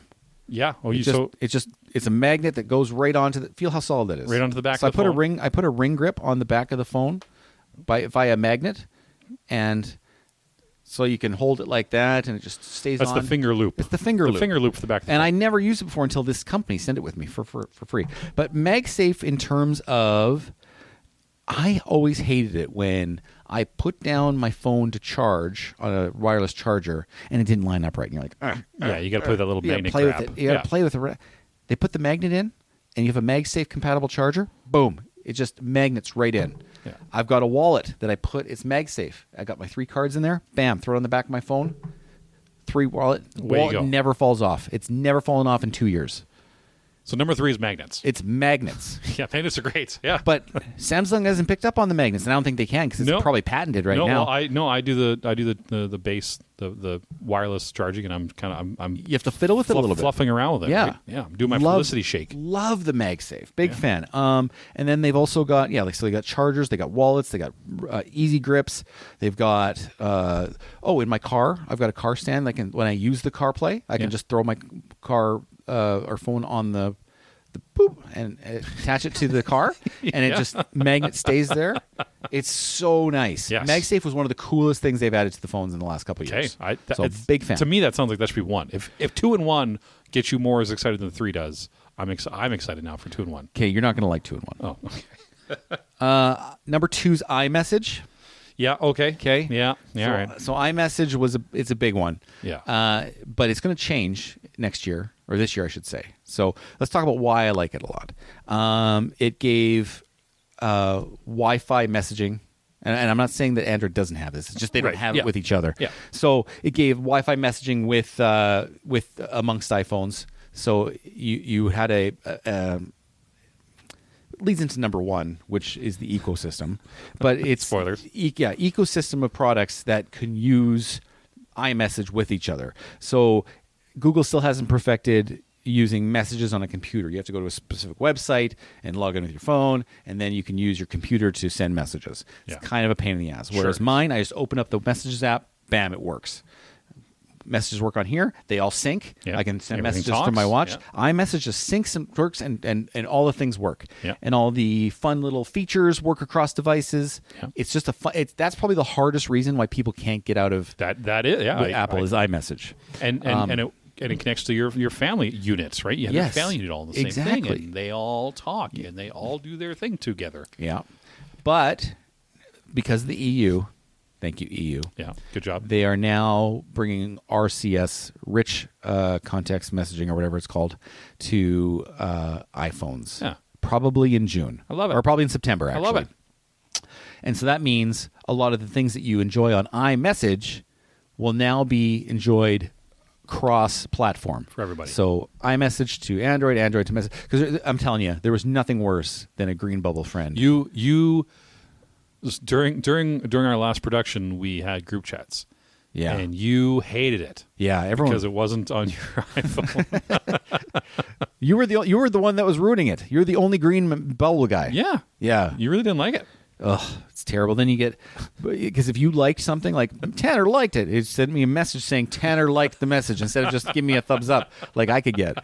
It was like, green message friend. Yeah, I didn't like it. Now it That should. almost ruined our friendship. It's, you know what? You're my only green bubble friend. Yeah, see? You had to work for it, guys. Number 1's the ecosystem. Okay, and I kind of talked about it before, how one product makes the next product better. And a couple things in ecosystem is AirDrop. AirDrop is a cool feature where, and I think it's called share by. Yeah. They whatever Android copied it to get it. Yeah. Go was ahead and sponsor us. Yeah. Anyway, it was a cool feature where, okay, if I need to send a file here, bam, I can send the file here in a Bluetooth / Wi-Fi connection way. Yeah. Instead of emailing it or It which has is data very limits or it's a really nice It thing is to a very do. quick, nice way to share things. Now you can actually take your phone and just go bump him like this, and it just goes and airdrops across the phone to bump him. It's really, really cool. One of the other things is handoff. Handoff is super handy. It's So I see what you did there. If I'm on a text message on here, let's say I'm in the middle of writing one, and I'm like, oh crap, let's go to my computer. A little bubble will pop up saying, just like you could just continue, and you can push it, and you literally you just continue on your Mac app exactly where you left off with. Finish it up. You finish it off. Yeah. You have a thing open here, your thing's open there. It's really like a web page here, web page will open there. It's really cool. Start your email here, finish your email there. Really, really cool. So yeah, ecosystem. Yeah. I really like it. That is why Apple does so well in North America is because of that ecosystem they bought. I think it's the two-edged coin though. That's the problem. That's why you can't get out of it. Yeah. It's amazing for what it does, but at the very least, maybe not the people who design it, but the marketing people behind it, that's their predatory gain, is because you can't get out of it.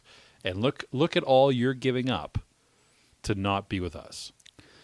So from the marketing standpoint, I'm not a big fan of it that way. But if you change a phone, you change all the things. To go back to that whole point, it is so fundamental to your life if it changes. But to be fair, Google Home started the smart home revolution. Yep. And so I got in on the ground floor with Google, and now I can't change. You can't change. I'm stuck with iPhone 'cause Google does the and exact same iOS thing. stuff, but I'm stuck with Google Home stuff.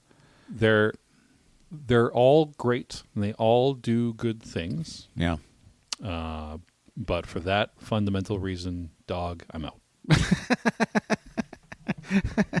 Do you have any smart home things? Nope, none. None, hey? None. Okay, cool. I Are you that guy who thinks they're listening to you? Yep. Really? Yes. What interesting information do you think they're going to draw from you? Like, what are you saying that you're like, oh, It's nothing. I'm not important. Nothing I do, and I hate Yeah. to break it to you, people listening, you're not Doesn't- important to you. doesn't matter, It no. doesn't matter. So I don't like. I'm not worried about governments listening. I don't care. Go ahead. Yeah, I got nothing to hide. You can't do anything anyway. Have fun. I'm worried about the companies that take it, and some people love it. Some people love the pre-made for me commercials. All of the biometrics these companies take and say, okay, Corbyn loves this. He loves the iPhone. We're going to make sure he sees all these commercials. We're going to do this. yeah. I don't like that because that just leads to monopolization. You're Ron Swanson. Yeah. Yeah, I've never enjoyed that. I've never wanted to pile into that world. To be fair, I've never had a Google search turn into an ad on my phone. That you're aware of. No, yeah, that I'm aware of. Yeah. No, like seriously, I've never asked Google something and then it shows up on my phone as an ad. Now I've searched something in a web browser, Yeah. and then it shows up as an Sure, ad. yeah. And I can't figure out how to stop that for the life of me. You can't. You agree to it when you click your agreement on your phones. Ugh, I don't you, know. you agree to let it. You agree to let them do it. I- So that's for that. Yeah. For that reason, stuff like that is kind of why I'm trepidatious. Maybe just too old man boomer scared. I guess you could call me, but I like my door knocks. I like my doorbell. I like my doorbell. I like my lights on a switch. That's as cool as I am. right. Talking about tech. That's as cool as I Talking am. about tech. So it was a good tech talk. I got some random thoughts today. Can we go through some random thoughts, or do we have time? Which I don't, yeah, we can probably hammer out a couple quick ones. Because what I've been doing the last couple of weeks is every time I have a random thought, I write it down. Yeah. And I'm just like, I'll talk about this. Sure. All right, my first. Do you have any random thoughts you want to talk about? I always have random thoughts, but I don't know if we want to talk about them. Okay. Yeah. The first one is I was having some McNuggets yesterday, and you know how they have the same McNuggets. There's like the rectangle the three McNugget. type, yep. There's the kind of circle one. Yeah. And then there's the boot. Yeah. Okay. Are you a dunk the boot guy, Always. or do you use the boot as the handle to dunk the No, McNugget? the bottom of the boot always goes down first. I've always done that, but yesterday You switched it? I switched don't know it. if I would ever want to switch. I switched it and I used it as a handle. Okay. It actually worked a little bit better. I'm not going to lie to you. I want you to try that next time. Gosh, that'd be my That's homework. your homework for next Is that time. I my want you to dunk with the boot, holding So, the boot as holding the as- Italy boot as the handle. Top of the boot into souse. Yes. Eat. Okay. Yeah. What is your sauce of choice? Sweet and sour. Why though? Because I'm boring. It's the worst sauce. Because I'm boring. Okay. I honestly know what it is. Okay. It's none of them. I take it home and I use Miracle Whip. Oh God. Yeah. Okay. So. Okay, very quickly, just because we're running out of time. Yeah. Rank the sauces, not Miracle Whip. Rank the actual sauces at McDonald's. Go. Sweet and sour, barbecue. That's the only two I know.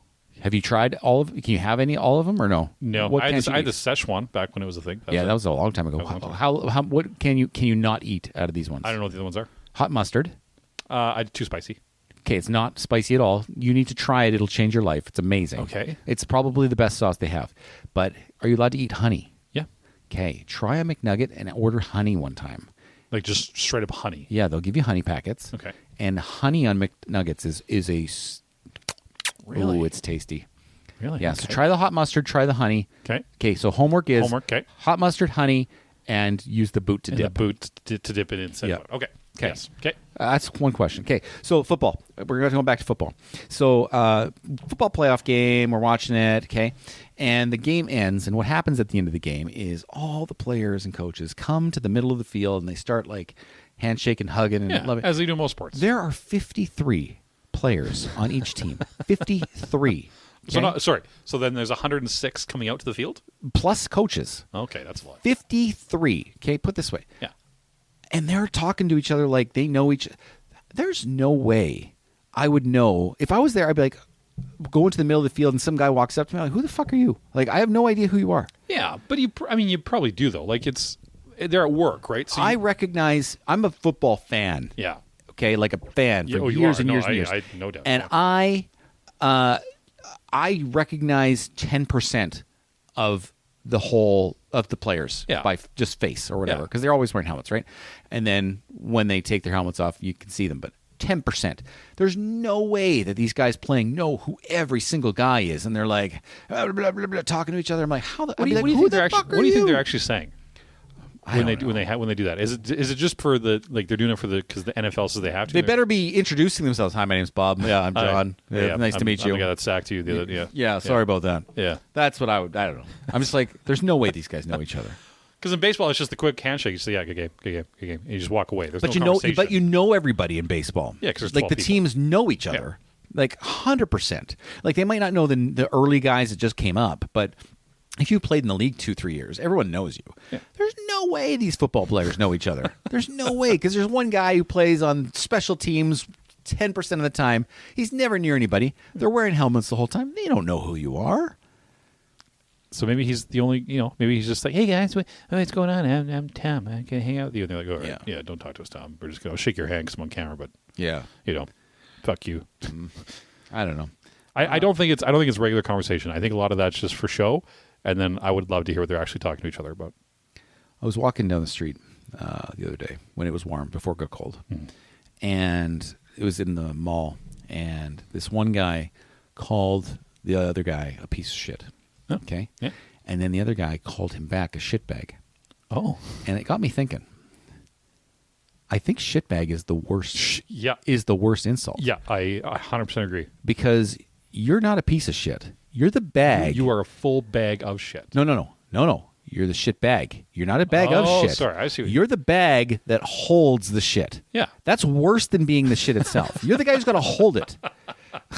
You are the container for shit. You're the container that holds the shit. Yeah. And I'm like, whoa. And Your job is to hold shit. that guy owned the other guy, and the other guy didn't even know he got owned. Yeah. And Until I was he like, got home and he's like, "Fuck." he better have thought That was of it. way better than Shit mine. bag. Why would he call me that? And I'm like, wow. This guy just owned that guy. Yeah. Yeah. Calling him a shit bag. What's your go-to insult swear to someone? I when I'm so, Whether in your head or out loud. oh, you don't want to hear it. It's not. This actually might be a little. I drop the see you next Tuesday. Oh, you quite go a hard. bit. Okay. I go right to the worst thing. Right into it. Yeah, Just that anger unleashes. I love that word. Yeah. Love it. Yeah. Because it's so visceral and Yeah. it's got finality to And it. it's tight. Yeah, it's a tight front and back end to it. Yeah, it's like hard consonants. Yes, like you say it. Yeah. You're like, okay, that guy means business. Yeah. Yeah. Yeah. So I use it quite a bit. I like the kiss blow. You what? I like to blow a kiss. You like to blow a kiss? Yeah. That's the insult? Yeah. Okay, can you? So when people get mad, you win. Yeah. Right? So when people says, "Hey, fuck you, man. Fuck face." Oh, okay. I'll go, "Oh." I'll give them a little wink, and they lose their fucking minds every time. And then you win. That's fair. You don't have to say anything. You just give them a little, like traffic. Yep. You want to rile someone up in traffic. When they blow a kiss they at 'em? come out and they're already giving you the finger for whatever reason. Whether you did something or not, people lose their minds in traffic. You just give them a little wink and a kiss. They will remember you for the rest of their life. Wow, that guy. You know what this guy did to me? Yeah. He And blew a kiss at that's me. a win. If you make someone so mad they never forget you, you won. That's pretty sweet. That's my go-to. What if some guy owns you? Do you like? Let's say he owns you and you don't think of the kiss. What?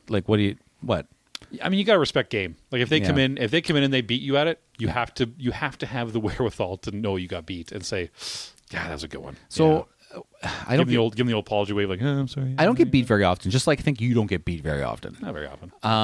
But when people say something and you can tell they're like really trying, I just go, good for you. Yeah, you know what? Good for you. Good, you did good. Good for Okay. you. Yeah, you know what? If the efforts put it in, they really work for it. Like, you know what? Yeah, you gotta respect game. And that's So, you know what? that's an old Seinfeld thing because he would go to Elaine when she'd make a joke and he'd be like, good for you. Okay.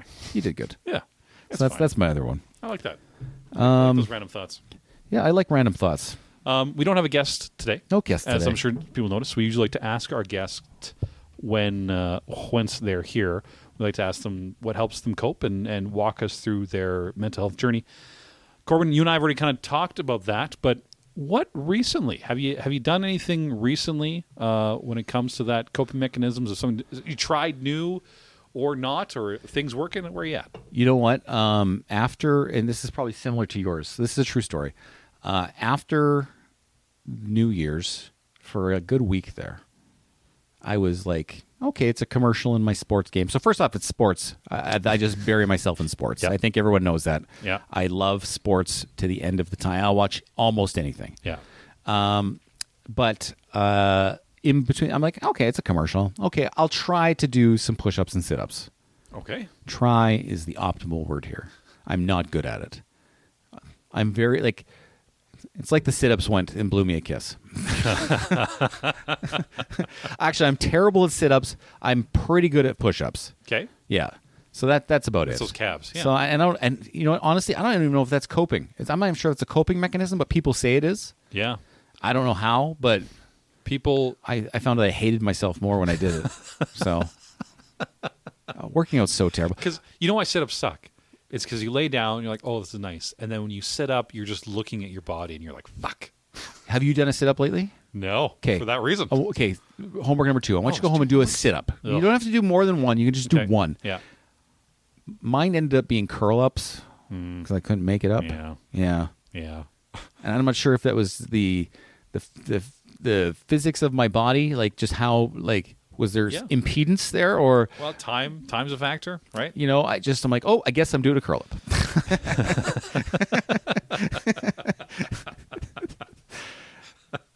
My body was like, nope. Yeah. It's like, no, not now. We're not doing this. What about you? Well, on that vein, in the last couple weeks, I have started going back to a gym. Ugh, that sounds awful. It's the worst. I hate working out. It's absolutely I've never dismal. liked it. Yeah. I've never liked gyms or its culture or anything about it. However, I'm older and I like to eat pizza. Yeah. So I have to.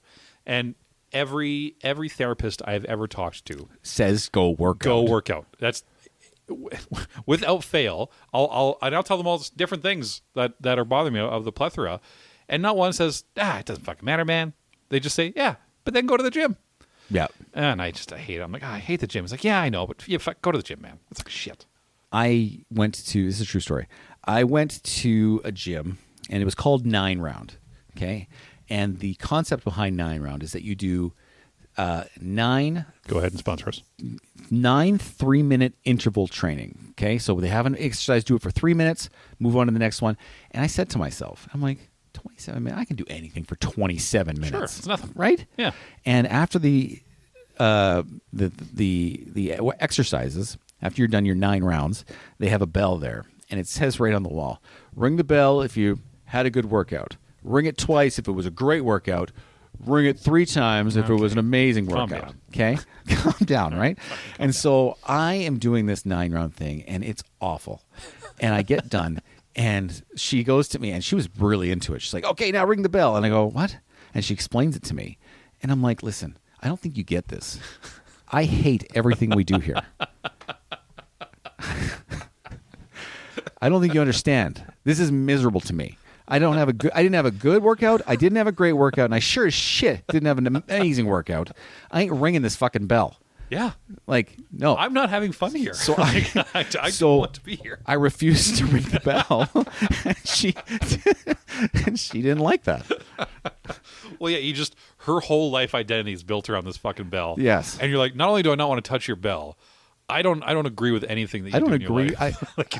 Just looked at it, I go, I don't think you understand what's going on here. I hate everything we do. I've gone to gyms before. I take my time. I don't understand the gym culture, and I mean, dude, you are one deadlift away from being in a cult with gym culture. Yeah. It's super weird. I'm not used to it. I don't get it. I mean, nothing against the people that love it. If you love it, I mean, go for it, man. But it's just, to an outsider, a layman like myself, it's so weird. So I'm in there, and it's the 24-hour ones. So you can just go whenever you want with a little key fob. You know what? The nice about the 24-hour ones? Yeah. I never want to go in any 24-hour period. Right. Yeah. You can go Whenever you want. I'm you like, can go whenever great, you want. never. Great. That doesn't add to my attendance at all. It's not going to change at all. So I go, and it's just like, and again, I say this as someone who doesn't understand, but I'm standing at the machine. It's the machines that, like, We don't even know the names of the machines. That's how bad we are. It's the machine. They tell you the little pictures of the person saying, "Okay, you're sitting there like this," and then you squinch your abs like this, and then the machine does. You're like, "Okay," so I'm reading this thing, and I'm like, "All right, I'll get into this thing," and I start doing it, and I'm looking around, and there's this maybe 20-year-old girl, and she's up by the glass walls, and she's doing like she's a weightlifter, okay, right? She's kind of built like a weightlifter, so she's got her bar out and it's the weights, and she kind of like stands, like her arms are a little out, like it looks like she's making a show of it. So she lifts up the bar a couple times, and it looks like a heavy bar. Like I don't know if I could have done it. Like, okay, does her bar, and I'm really focusing on not vomiting, and she puts the bar down, and she just goes into a full dance routine. What? Full dance. Like she had her headphones on and her earmuff things, and she just starts like dancing around the bar in like a full choreographed dance. Okay. For like 15 seconds. Goes back to her bar, does it a couple more times, and then just full on like clapping and like just dancing around. And I'm looking around me at the other, and it's not this big of a place. I'm looking, and no one else is paying attention. I'm like, what the fuck is going on in here? I'm like, A, she's dancing like a crazy person, and B, no one else is noticing or seems to give a shit. Wow. I'm like, so this has to happen all the time. All the time. Like, I don't remember dancing in gyms. No. So that's weird. Like men will walk by and like secretly look at how much weight you're lifting. Yeah, I can like imagine. as you're in it. And that's why I can't go to a gym too. And it's so weird. I'm like, why do you care? Yeah. Like, why do you give a shit what someone else is doing? Like, you can see me. You can see I'm not a muscular threat to anyone. But to even come over and like side it, like, oh, this guy? Oh, he's fucking 15s. Oh, this fucking pussy. Look at this guy, 15s. Fuck. Yeah, I go there. Like, that's one of the reasons why I don't go to a gym, because I'm like, I'm going to lift the least amount of weights. Yeah. For the least amount of time. Yeah.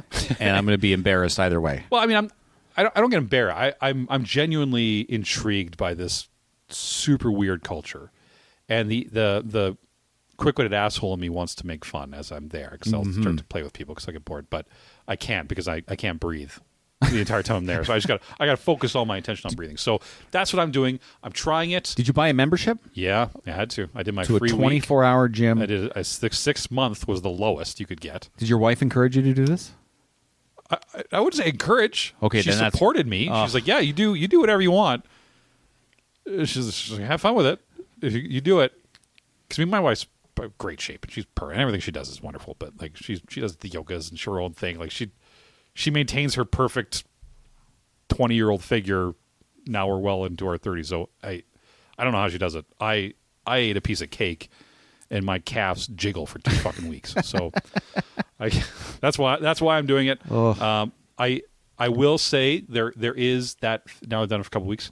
You do feel better. Do you? You do.